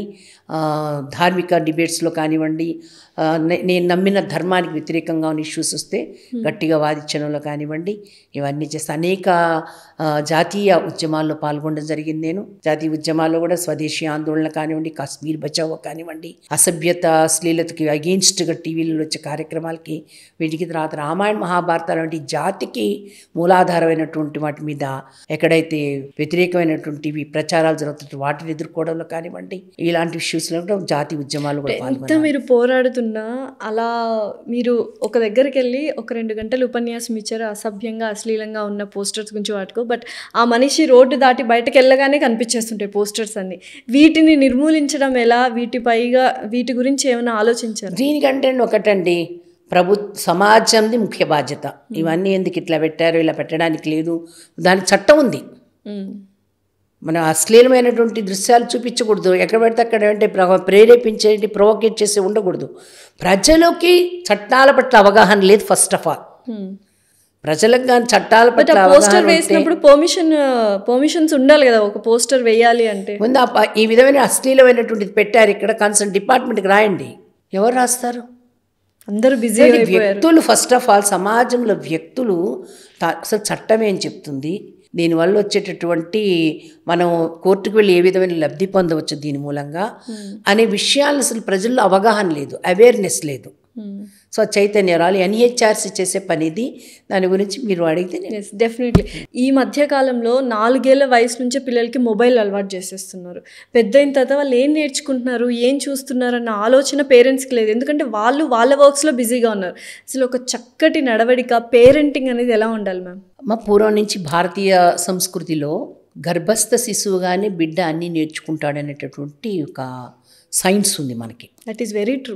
ఎస్, ఈరోజు గర్భ సంస్కారం అని చెప్పేసి, ఆరిజనని అని చెప్పేసి, మనమే కాదు ప్రపంచ దేశాల్లో కూడా గర్భంలో ఉన్న శిశువుకే సంస్కారాలు నేర్పించవచ్చు అని చెప్పేసి చిన్న చిప్స్ తయారు చేసి పొట్ట మీద పెట్టి బిడ్డకు చెప్పడము, ఆ పుట్టిన తర్వాత ఆ బిడ్డలో ముందు వెంటనే ఆ గుణాలు కనిపించడం, ఇవన్నీ వాళ్ళు టెస్టులు చేశారు. మనకి ముందే చెప్పారు. అభిమన్యుడు విషయం కానివ్వండి, లేదా ప్రహ్లాదుని విషయం కానివ్వండి. కాబట్టి పిల్లలకి గర్భంలో ఉండగానే తల్లి చూసేటటువంటి ఏవైతే దృశ్యాలు ఉన్నాయో, వినేటటువంటి మాటలు ఉన్నాయో, ఆమె అనుభవించే సంఘటనలు ఉన్నాయో, ఇవన్నీ కూడా ఆ బిడ్డ గర్భస్థ శిశువు మీద ప్రభావం చూపిస్తుంటాయి. అందుకే ఒక్కసారి చెప్తారు, ఇప్పుడు పిల్లాడు నవ్వుతాడు, పిల్లాడు మాట్లాడుతుంటాడు, కొడతాడు, వాడికి సంతోషం ఎక్కువైతే అల్లరి చేస్తాడు, వాడికి దుఃఖం వస్తే ఒళ్ళంతా ఇరుచుకొని ఏడుస్తాడు. ఇవన్నీ ఇప్పుడు ఉన్నటువంటి సైన్స్ మనకు చెప్తుంది. ఇది పూర్వమే మన పెద్దవాళ్ళు చెప్పారు. కాబట్టి ఇప్పుడు మనం చూసేది ఏంటి, వింటున్నది ఏంటి, పెళ్ళై వచ్చిన ప్రతి పెళ్ళి అంటే ఎక్కువ కుటుంబాల్లో కూడా కోడలు వచ్చింది, ఏం తెచ్చింది, ఏం తీసుకొచ్చింది, అత్త అడుగుతుందని చెప్పేసి కొన్ని వర్షన్స్ వింటాము.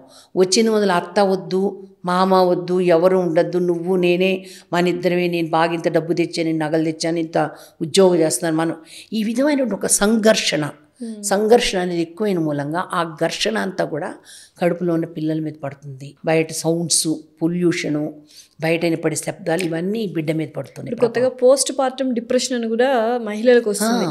డెలివరీ అయిన తర్వాత డిప్రెషన్లోకి వెళ్ళిపోతున్నారు చాలా మంది మహిళలు. ఎందుకంటే జీవితం ఏంటి, దీని విలువ ఏంటి, ఆఖరికి ఏమవుతుంది, ఇవన్నీ కూడా చిన్నప్పటి నుంచి ఆధ్యాత్మిక చెప్పేవాళ్ళు. ఇప్పుడు ఆ వేదాంతం లేదు, ఆధ్యాత్మికత లేదు. సో నా కళ్ళ ముందు ఏది కనపడితే అదే నిజం. నేనేం అనుభవించాలనుకున్నా అనుభవిస్తేనే నేను జీవితంలో పైకి వచ్చినట్టు, లేకపోతే లేదు. తర్వాత ఏళ్ళు గడిచే కొద్ది అప్పుడు అర్థం చేసుకుంటున్నారు, ఒరెవరెవరు నేను ఎంత పొరపాటు చేశాను అనుకునేటప్పటికే అన్నీ దాటిపోద్ది. సో ఈ పిల్లల కడుపుల నుంచి బిడ్డ బయటకు వచ్చిన తర్వాత ఆ ఇంట్లో ఉన్న వాతావరణం అందరు నవ్వుకుంటూ, ఆడుకుంటూ, పాడుకుంటూ, వాడిని ఎత్తుకుంటూ, చేతులు మార్చుకుంటూ, బుజ్జగిస్తూ, ముద్దు పెట్టుకుంటూ, ఆ బిడ్డతో ఆడే ఆటలు, ఇవన్నీ ఇంతమంది స్పర్శతోటి, ప్రేమతోటి ఆ బిడ్డ మంచి వాతావరణంలో బయటకు వస్తాడు.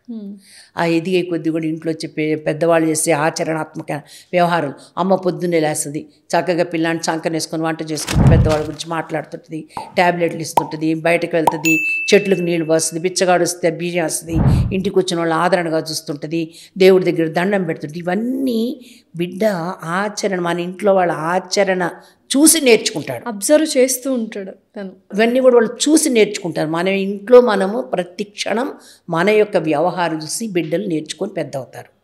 ఆ ఇంట్లో ప్రతి నుంచి కొట్టుకుంటున్నారు, తిట్టుకుంటున్నారు, ద్వేషం ఉంది, అసూయ ఉంది, ఒక నియమబద్ధమైన జీవితం లేదు, అటువంటి బిడ్డలు ఏమొస్తుంది? వాళ్ళు కూడా అదే. ఈలోగా పిల్లల్ని స్కూల్కి కొంతమంది పేరెంట్స్ ఇంట్లోనే ఉంటారు, పాప తల్లులు ఇంటి పట్టునే ఉంటారు. అయితే స్కూల్కి వెళ్ళిపోవాలి, నా కొడుకు అన్నిటికన్నా పెద్ద స్కూల్లో చదివేయాలి, మంచి పేరున్న స్కూల్లో చదివేయాలి, నా భర్తకు వచ్చే జీతం ఏమో 10,000 20,000, కానీ నేను నెల వచ్చేసరికి 10,000 జీతం కట్టాలి, అటువంటి స్కూల్లో చేరుస్తాను. అందుకోసం భర్తకి చెప్తాను, డబ్బులు కావాలి, నువ్వేమైనా చేయి, నాకు అనవసరం, నాకు మాత్రం పిల్లాడికి ప్రతి నెల 10,000 కట్టాల్సిందే. సో ఎక్కడి నుంచి వస్తుంది, ఎలా వస్తుందో మనకు తెలుసు. ఏం పెరుగుతుందో సమాజంలో, కరప్షన్ పెరుగుతుంది, మనమే మళ్ళీ కరప్షన్ పెరుగుతుంది, తిట్టుకుంటాం. సరే ఈ పిల్లాడిని తీసుకొస్తాం, సైకిల్ అంతే. ఇది నిద్రలేవడే పిల్లలు నిద్రలేసిన వెంటనే నాన్న అరిచేతులు చూసుకోమ్మా, దేవుడికి దండం పెట్టమ్మా, భూమికి దండం పెట్టమ్మా, ఇవన్నీ చేసి నా దగ్గరికి రానా అని ఇట్లా చెప్పేటటువంటి సంస్కారాలు ఇప్పుడు మళ్ళీ మొదలైనవి. కరెక్ట్, చాలా వరకు ఇప్పుడు మొదలవుతున్నాయి చాలా వరకు. ఆ పిల్లలు ఏమో లేపేసేసి నిద్రపోయే పిల్లాడిని చాలా మృదువుగా లేపాలి, పాదాల మీద కొట్టాలి. ఎవరు నిద్రపోతున్నా కూడా పాదాల మీద తడితే నర్వ్స్ అన్నీ కూడా అలా ఒకసారి నెమ్మదిగా చలనం అయ్యి మనం ప్రశాంతంగా లేస్తాం. ధన లేపేసేసి బర్ర లాక్కెళ్ళి వాళ్ళని బాత్రూలు వేసి ఒళ్ళంతా రుద్ది మసాజ్, అది స్నానం చేయించి మసాజ్ పోయింది, టకటకటక 2 చెంబులు నీళ్లు పోసి పళ్ళు అవుతుంటే ఆ చిగుళ్ళ మీదతో సహా ఏళ్ళు పెట్టి రుద్దుతుంటే శరీరంలో నరాల మీద దాని ప్రభావం ఉంటుంది. అవును. సో అదన్నీ అక్కడ బరబరబర బ్రష్ పెట్టి తోవిచ్చేసి వాడిని లాక్కొచ్చి అక్కడేసి అమ్మ మమ్మీ అని ఏడుస్తూనే ఉంటాడు. వీడు స్కూల్ లేదని ఉంటాడు. వాడిని ఆడ పడేసి వాడు ఒంటి మీద ఒక బట్టేసేసి గవక్కన వాడికి అంత అన్నం స్పూన్ తీసుకొని దోపి తిన్నాడా లేదా, మింగాడా లేదా, నవిలాడా లేదా, అయ్యో ఏం పెడుతున్నాను ఏం చేస్తున్నాను, ఆనందకరమైన వాతావరణంలో అమ్మ చేతితో మాతృహస్తేన భోజనం అన్నారు మన వాళ్ళు. తల్లి చేతితో అన్నం పెట్టి ముద్దుగా నాన్న తినరా అని వాడి తల మీద నిమిరి చక్కగా వాడు డ్రెస్ చేసి దేవుడి దగ్గర తీసుకెళ్ళి ఒక దండం పెట్టించి వెళ్ళిరానని టాటా చెప్పెట్టి వాతావరణం ఈరోజు ఉందంటారా? ఉంది. పూర్తిగా కనుమరుగైతే కాలేదు, కానీ చాలా 60-70% వరకు పోయింది. ఒక మనిషి జీవితంలో స్పిరిచువాలిటీ, ఆధ్యాత్మికత ఎంతవరకు అవసరం, ఎంత ఇంపార్టెంట్ ఇప్పుడున్న ప్రజెంట్ సిచ్యువేషన్స్లో? ఆధ్యాత్మికత అనేదమ్మా, ఇప్పుడు నేను కూర్చోన్నాను, అలా కూర్చొని ప్రశాంతంగా భగవంతు ప్రార్థన చేసుకుంటున్నాను. ఆ టైంలో నేను భగవంతుని గురించి తలుచుకునేప్పుడు వాడిని కొట్టాలని నాకు రాదు, వీడు దోచుకోవాలని రాదు. అమ్మ ఇవన్నీ పాపపు ఆలోచనలు వద్దు, నేను అసలే దండం పెట్టుకుంటున్నా, నేను అసలే దేవుడి గదిలో కూర్చున్నాను, ఈ పాపపు ఆలోచనలు నాకు వద్దు. నా గురించి నేను ఆలోచించుకుంటూ ఆ భగవత్ స్వరూపాన్ని, ఆ యొక్క ఆ రూపాన్ని, ఆ చేతిలో ఉన్నటువంటి ఆయుధాలు కానివ్వండి, నవ్వుని కానివ్వండి, అలంకరణ కానీ చూసి ఒక ఆనందమయం. నా యొక్క శరీరంలోన నరాలు ఉత్తేజపడకుండా, ఆవేశపడకుండా, నేనేమంటే బీపీ బ్లడ్ ప్రెషర్ తెచ్చుకోకుండా నన్ను నేను కంట్రోల్ చేసుకోవడానికి ఒక సాధనం మాత్రమే ఆధ్యాత్మికత. అంతే. నిన్ను నువ్వు గడి తప్పిపోయి మమ ఆత్మ సర్వభూతాత్మ, నేను ఎలా అయితే నా ఆత్మని నేను ప్రేమించుకుంటానో అందరి జీవుల్లో ఉన్నటువంటి ఆత్మ కూడా అటువంటిది. కాబట్టి నేను ఎవరికి మనసు కష్టపెట్టకూడదని చెప్పి సంస్కృతిలో మనం ఉన్నాం. కాబట్టి దేవుడి దగ్గర ఆధ్యాత్మికలోకి వెళ్ళినప్పుడు మనకి ఇవన్నీ సహజంగా ఆత్మవత్ సర్వభూతేషు మాతృవత్ పరధారేషు, ప్రతి స్త్రీలో తల్లిని చూడు, పరద్రవ్యాణి లోష్టవత్ పరుల్సుము పాము వంటిది, నాయన సత్యం వద, ధర్మం కురు, సత్యాన్నే చెప్పు, ధర్మం మాత్రమే ఆచరించు, లోకహితం మమ కరణీయం, మనం లోకానికి మంచే చేద్దాము, సర్వే జనా సుఖినో భవంతు, ఈ విధంగా సర్వే భవంతు సుఖినః, ఇలాంటి పదాలు ఇవన్నీ చెప్పుకుంటే ఇవన్నీ ఆధ్యాత్మికత వల్ల మనకు ఆలోచనకు వస్తాయి. అరే నేనే కాదు, అయ్యో నా నది ప్రవహిస్తుంది, నాకు మంచినీళ్ళు ఇస్తుంది, దీన్ని నేను కాపాడుకోవాలి, అయ్యో ఈ చెట్టు నాకు నీడిస్తుంది, ఇంత పండిస్తుంది, పక్షులకి నీడనిస్తుంది, ఈ చెట్టుని నేను నరికేయద్దు, ఈ చెట్టు నా జీవితంలో ఒక భాగం, ఆ సూర్యుడు రాబట్టి నేనేంటి హాయిగా నా శరీరంలో రోగాలు రాకుండా ఇదవుతుంది, దండం పెట్టుకుంటా. సో ఇటువంటి ఆలోచనలన్నీ మనం ఆధ్యాత్మికత మూలంగా వచ్చినప్పుడు అందరూ సర్వం సుఖంగా ఉండాలి. బట్ ఇంత స్పిరిచువాలిటీ సెన్స్ ఉన్నప్పుడు, అంటే ఆధ్యాత్మికంగా చుట్టూ మీరు ఒక వలయం గీసుకున్నప్పుడు ఎన్హెచ్ఆర్సీ దానికి భిన్నంగా, అంటే అందులో వచ్చే కేసెస్ కానీ, అందులో వచ్చే ఏమంటారు కొన్ని గొడవలు కానీ డిఫరెంట్గా ఉంటాయి. వాటిని ఎలా బ్యాలెన్స్ చేస్తారు? అసలు నేషనల్ హ్యూమన్ రైట్స్ కమిషన్ ఎలా వర్క్ చేస్తుంది? అమ్మ, నేషనల్ హ్యూమన్ రైట్స్ కమిషన్ అంటే అందరికున్న భావన వేరు, అసలు వేరు, అది తెలుసుకోవడం చాలా ముఖ్యము. 1993లో నేషనల్ హ్యూమన్ రైట్స్ యాక్ట్ వచ్చిందమ్మా. నేషనల్ హ్యూమన్ రైట్స్ కమిషన్ యొక్క ముఖ్య ఉద్దేశం ఏంటంటే మానవ హక్కులని ప్రమోట్ చేయడం, ప్రొటెక్ట్ చేయడం. మానవ హక్కులు ఏమిటి? రాజ్యాంగము ప్రతి ఒక్కరికి కొన్ని హక్కులు ఇచ్చింది, వాటిని ఫండమెంటల్ రైట్స్ అంటాం. మన స్వేచ్ఛగా జీవించడానికి, స్వతంత్రంగా జీవించడానికి, ఆస్తి హక్కును కలిగి ఉండడానికి, మనకు కావాల్సిన చదువుకోవడానికి, ఇట్లా అనేక రకాలైనటువంటి మనకి హక్కులు ఇచ్చింది. ఈ ఆర్టికల్స్ ద్వారా ఇవి ఉన్నాయి మనకి. ఈ ఫండమెంటల్ రైట్స్ అన్నీ కూడా నేను చదువుకోవాలి, స్కూల్స్ పెట్టాల్సిన బాధ్యత గవర్నమెంట్లో ఎడ్యుకేషన్ డిపార్ట్మెంట్కి ఇచ్చింది. నాకు హెల్త్ కావాలి, నా హెల్త్కి సంబంధించిన బాధ్యత గవర్నమెంట్ హాస్పిటల్స్ రకరకాల కేంద్రాలు పెట్టి, ఆరోగ్య కేంద్రాలు పెట్టి ఆ విధంగా ఇచ్చింది. నేను మంచి రోడ్లో వెళ్ళాలి, మున్సిపాలిటీస్ పెట్టి మున్సిపాలిటీస్ నిధులు ఇచ్చి నాకు రోడ్ల నిర్మాణం చేయించింది. ఈ విధంగా నాకు మంచినీళ్ళు కావాలి, వాటర్ సివరేజ్ బోర్డు ద్వారా కాలువలు ఇవన్నీ కారణం మంచి, ఇవన్నీ మనకు మెట్రో వాటర్ వర్క్స్, ఇవన్నీ కొన్ని డిపార్ట్మెంట్స్ని పెట్టి ప్రభుత్వము ఆ డిపార్ట్మెంట్స్కి రెస్పాన్సిబిలిటీ ఇచ్చి వ్యక్తుల యొక్క జీవనము సక్రమంగా ఉండడానికి వాళ్ళకి రాజ్యాంగం ఇచ్చిన ఈ హక్కులు పరిరక్షించబడాలి. కాబట్టి ఇవన్నీ పనులు మీరు చేయాలని వాళ్ళకి ఇచ్చింది. సో దీనికి ఇంకా మీకు ఇంకా స్పష్టంగా అర్థం కావాలని అంటే, నేను రోడ్డు మీద వెళ్తున్నా, అటుపక్క ఇటుపక్క మొత్తం పేవ్మెంట్ అంతా కూడా ఆక్యుపై చేస్తున్నారు. చేసి నేను వెళ్ళేటటువంటి దీంట్లో అటు ఇటు ఇరుకైపోతుంది రోడ్డు అంతా. కార్లు రావాలి, బస్సులు రావాలి, సైకిళ్ళు పోవాలి, స్కూటర్లు పోవాలి. నేను స్కూల్కి వెళ్ళాలి, కాలేజ్కి వెళ్ళాలి, ఆఫీస్కి వెళ్ళాలి, బయోమెట్రిక్ ఉంది, మళ్ళీ నాకు ఇబ్బంది అవుతుంది. అప్పుడు నేనేం చేస్తాను, కాస్త డిపార్ట్మెంట్కి రాస్తాను, జిహెచ్ఎంసీ ఉంది, రాస్తాను, అయ్యా మీరు ఇక్కడ పేమెంట్ మీద అంతా పెట్టేస్తున్నారు, మరి నాకు ఈ విధంగా అన్ని విధాల కష్టం అవుతుంది, నా యొక్క హక్కులు ఉల్లంఘించబడుతూ ఉన్నాయి. వెంటనే ఎంసీహెచ్ దానికి ప్రతిస్పందించి వెంటనే తీయించాలి. తీయించినప్పుడు ఎన్హెచ్ఆర్సీకి వస్తారు. Okay. National human rights commission ఏంటంటే మానవ హక్కులు ప్రభుత్వ అధికారుల వల్ల ఉల్లంఘన అయినప్పుడు వెంటనే స్పందించి వచ్చినటువంటి కంప్లైంట్ని తీసుకొని ఇమీడియట్గా chief secretary of the state, concern officers, అన్ని బాడీస్ వాళ్ళకి లెటర్స్ వెళ్ళిపోతాయి. లెటర్స్ వెళ్ళినప్పుడు కన్సర్న్ బాడీ వాళ్ళు 6 వారాలు అట్లా సమయం ఇస్తాం, ఆన్సర్ పంపించాలి. పంపించలేదు ఇంకొక 2 వారాలు ఇస్తాం. అప్పటి కూడా రానప్పుడు సివిల్ కోర్టు అధికారాలు ఉంటాయి కూడా సమన్స్ ఇష్యూ చేస్తాం. ఒక వ్యక్తికి సమన్స్ ఇష్యూ చేసి నువ్వు కోర్టుకు వచ్చినట్టుగా నువ్వు వచ్చి అక్కడ జవాబు చెప్పాలి అనేప్పటికీ ఎవరు కూడా అంత రిస్క్ తీసుకోరు. వాళ్ళ యొక్క సర్వీసులు ఒక మెమో అవుతుంది. బట్ నేరం చేసిన నేరస్తుడికి కూడా మానవ హక్కుల సంఘాలు పనిచేస్తాయి అని వింటున్నాము. మానవ హక్కుల సంఘాలు అసలు ఇవన్నీ వేరుగా ప్రైవేట్గా పెట్టుకునేయమ్మా. నేషనల్ హ్యూమన్ రైట్స్ కమిషన్ యొక్క బాధ్యత ఫండమెంటల్ రైట్స్ దెబ్బతిన్న దగ్గర వచ్చినటువంటి వ్యక్తులకి వాళ్ళ యొక్క ఫండమెంటల్ మానవ హక్కులు వాళ్ళకి కలిగే విధంగా ప్రభుత్వాన్ని ప్రేరణ చేయడం. ఈ సంఘాలు ఏంటి మరి, అవి రాంగా? అవన్నీ వాళ్ళు స్వయంగా పెట్టుకొని చేస్తున్నటువంటి సంస్థలే. కానీ నేషనల్ హ్యూమన్ రైట్స్ కమిషన్ తర్వాత ఉండేది స్టేట్ హ్యూమన్ రైట్స్ కమిషన్ మాత్రమే. స్టేట్ హ్యూమన్ రైట్స్ కమిషన్ మాత్రం ఇక్కడ వచ్చేసి స్టేట్ గవర్నమెంట్లో గవర్నర్ గారు నియమనం చేస్తారు. అక్కడ వచ్చేసి మమ్మల్ని ప్రెసిడెంట్ గారు అపాయింట్ చేస్తారు. అది ఉట్టుటిగా ఆ మెంబర్షిప్ అంతా అక్కడ ఉన్న వాళ్ళంతా కూడా మెంబర్లుగా ఉన్నవాళ్ళు ఒక సోషల్ యాక్టివిస్ట్ ఉంటే, మిగతా వాళ్ళు హైకోర్టు జడ్జెస్, సుప్రీంకోర్టు జడ్జెస్ ఉంటారు. అక్కడ ఐఏఎస్ ఆఫీసర్స్ ఉంటారు, ఐపీఎస్ ఆఫీసర్లు ఉంటారు, ఐఆర్ఎస్ వాళ్ళు ఉంటారు, లేదంటే అంబాసిడర్స్ ఉంటారు మెంబర్స్గా. ఇలాంటి వ్యక్తులు సుప్రీంకోర్టు నుంచి వచ్చిన జస్టిస్ అక్కడ చైర్పర్సన్గా ఉంటారు. సో ఈ విధంగా ఇంకా కొన్ని ఉదాహరణలు మీకు చెప్తానండి, మీకు అర్థమయ్యే దానికోసంగా. పెన్షన్ రావాలి, తండ్రి చనిపోయాడు, తండ్రి యొక్క పెన్షను అమ్మాయికో లేకపోతే పెళ్ళిగాని అమ్మాయి అంటే పెళ్ళిగాని అమ్మాయికి ఇస్తారు, భార్య కూడా లేదు, ఇప్పుడు అమ్మాయికి రావాలి.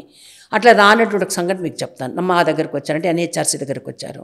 వెంటనే పోస్టల్ డిపార్ట్మెంట్కి లెటర్ రాసాం, మీరు ఇంతకాలం ఎందుకు ఇవ్వలేదు, యాక్షన్ టేకింగ్, మీరు ఏం యాక్షన్ తీసుకున్నారో చెప్పండి. ఇమీడియట్గా వితిన్ 10 డేస్లో 11 ఇయర్స్ నుంచి పెండింగ్ ఉన్న ఆ కేసు 10 డేస్లో ఆమెకి జీతం రావడం, ఆమెకి పెన్షను సెప్టెంబర్ ఈ సెప్టెంబర్ నుంచి పెన్షన్ అందుకుంది, మన అక్టోబర్లో అందుకుంది. 11 సంవత్సరాల అరియర్స్ అంతా వచ్చేసాయి. అంటే జనాలకని ప్రజలకని అవేర్నెస్ లేదు. ఎన్హెచ్ఆర్సీ అంటే మీరు చెప్పేటువంటి మానవ హక్కులు బోర్డులు పెట్టుకుని తిరిగేవాళ్ళు కాదమ్మా. అదేవిధంగా ఇప్పుడు కదిరి ఉంది, అనంతపురం జిల్లా కదిరిలో ఒక అబ్బాయి కోవిడ్ సమయంలో, అంటే నేను చేసిన కేసులు ఇవి, కోవిడ్ సమయంలో ఆ అబ్బాయికి ఏమంటే 23 లక్షలు ఖర్చు పెట్టి 24 లక్షలు ఖర్చు పెట్టి అందరికీ హాస్పిటల్స్లో ఉన్న పేషెంట్స్కి భోజనం పెట్టాడు. పెట్టినటువంటి ఆ అబ్బాయికి గవర్నమెంట్ టెండర్ పాడుకొని ఇచ్చాడు. ఆ అబ్బాయికి డబ్బులు ఇవ్వాలి కదా, ఇవ్వలేదు. ఈ గత 4 ఏళ్ళుగా తిరుగుతూనే ఉన్నాడు. ఆగస్టు 16వ తేదీ నాకు వచ్చింది కేసు, అంటే మా ఎన్హెచ్ఆర్సీకి వచ్చింది, నా మెయిల్ ఐడి మీద వచ్చింది. తీసుకున్న మంగళవారం కేసు బుక్ చేసి ఆన్లైన్లో ఎప్పుడైతే డిపార్ట్మెంట్స్కి చీఫ్ సెక్రటరీకి పంపించామో, ఒక్క మధ్యలో బుధవారం గురువారమేనమ్మా, శుక్రవారం ఉదయానికి 24 లక్షల రూపాయలు 20 లక్షల రూపాయలు ఆ అబ్బాయి డిపాజిట్లో, ఆ అబ్బాయి అకౌంట్లో డిపాజిట్ అయిపోయినాయి. సో కన్సర్న్ డిపార్ట్మెంట్స్ అన్నీ ఎన్హెచ్ఆర్సీకి ఖచ్చితంగా కట్టుబడి ఉండాలి. కొన్ని కేసెస్లో మాత్రం తీసుకునేవంటే, ఇప్పుడు సపోజ్ ఇది సర్వీస్ మ్యాటరు, అది సర్వీస్ మ్యాటర్ ఏంటంటే కన్సర్న్ రూల్స్ ఉంటాయి, రెగ్యులేషన్స్ ఉంటాయి కాబట్టి ఎన్హెచ్ఆర్సీ దాంట్లోకి రాదు. మ్యాట్రిమోనియల్ ఇష్యూస్ ఉన్నాయి, దానికి యాక్ట్ ప్రకారంగా దాంట్లోకి రావు. మిగతా ఇష్యూస్లో తర్వాత ఆల్రెడీ కోర్టులో పెండింగ్ ఉంది కేసు, దాంట్లోకి వెళ్ళకూడదు. ఇప్పుడు కస్టోడియల్ డెత్ అయింది, కస్టోడియల్ డెత్ కాగానే వెంటనే మాకు 24 గంటల్లో చెప్పాలి ఎన్హెచ్ఆర్సీకి. లేదా ఎన్కౌంటర్ అయింది 48 గంటల్లో రావాలి. వాళ్ళకి ఏంటంటే కాంపన్సేషను ఇప్పటివరకు 17 కోట్ల చిల్లర 88 లక్షల రూపాయలు కాంపన్సేషన్ కింద ప్రకటించడం జరిగిందన్నమాట ఎన్కౌంటర్ అయినప్పుడు. ఇప్పటికీ సూమోటో కేసెస్ అని ఉంటాయి కొన్ని, అంటే ఎవరు కంప్లైంట్ చేయక్కర్లే, అవి మాత్రం మేమే తీసుకుంటాం. మనకి ఇక్కడ నుంచి ఉదాహరణ చెప్తే మీకు ఇంకా బాగా అర్థం అవుద్ది. రీసెంట్గా విశాఖపట్నంలో ఒక కాలేజీలో ఒక అమ్మాయి ఏం చేసిందంటే, వాళ్ళ నాన్న ఫస్ట్ ఇయర్ అమ్మాయి ఇంజనీరింగ్, వాళ్ళ నాన్నకు ఉత్తరం రాసింది, పేపర్లో వచ్చింది, నాన్న నీకు కాకపోతే ఎవరు చెప్పుకుంటాను నాన్న, ఇక్కడ ఇంత దారుణాలు జరుగుతున్నాయి, ఆడవాళ్ళని అత్యాచారం చేస్తున్నారు ఇక్కడ ఉన్నవాళ్ళు, నా ఫ్రెండ్స్ బయటపడలేకపోతే నీకు 2 పిల్లలు ఉన్నావు, నేను బయటకు వస్తున్నాను నాన్న అని చెప్పి రాసిపెట్టి ఆ పిల్ల సూసైడ్ చేసుకుంది. ఇమ్మీడియట్గా సుమోటోగా తీసుకున్నాం.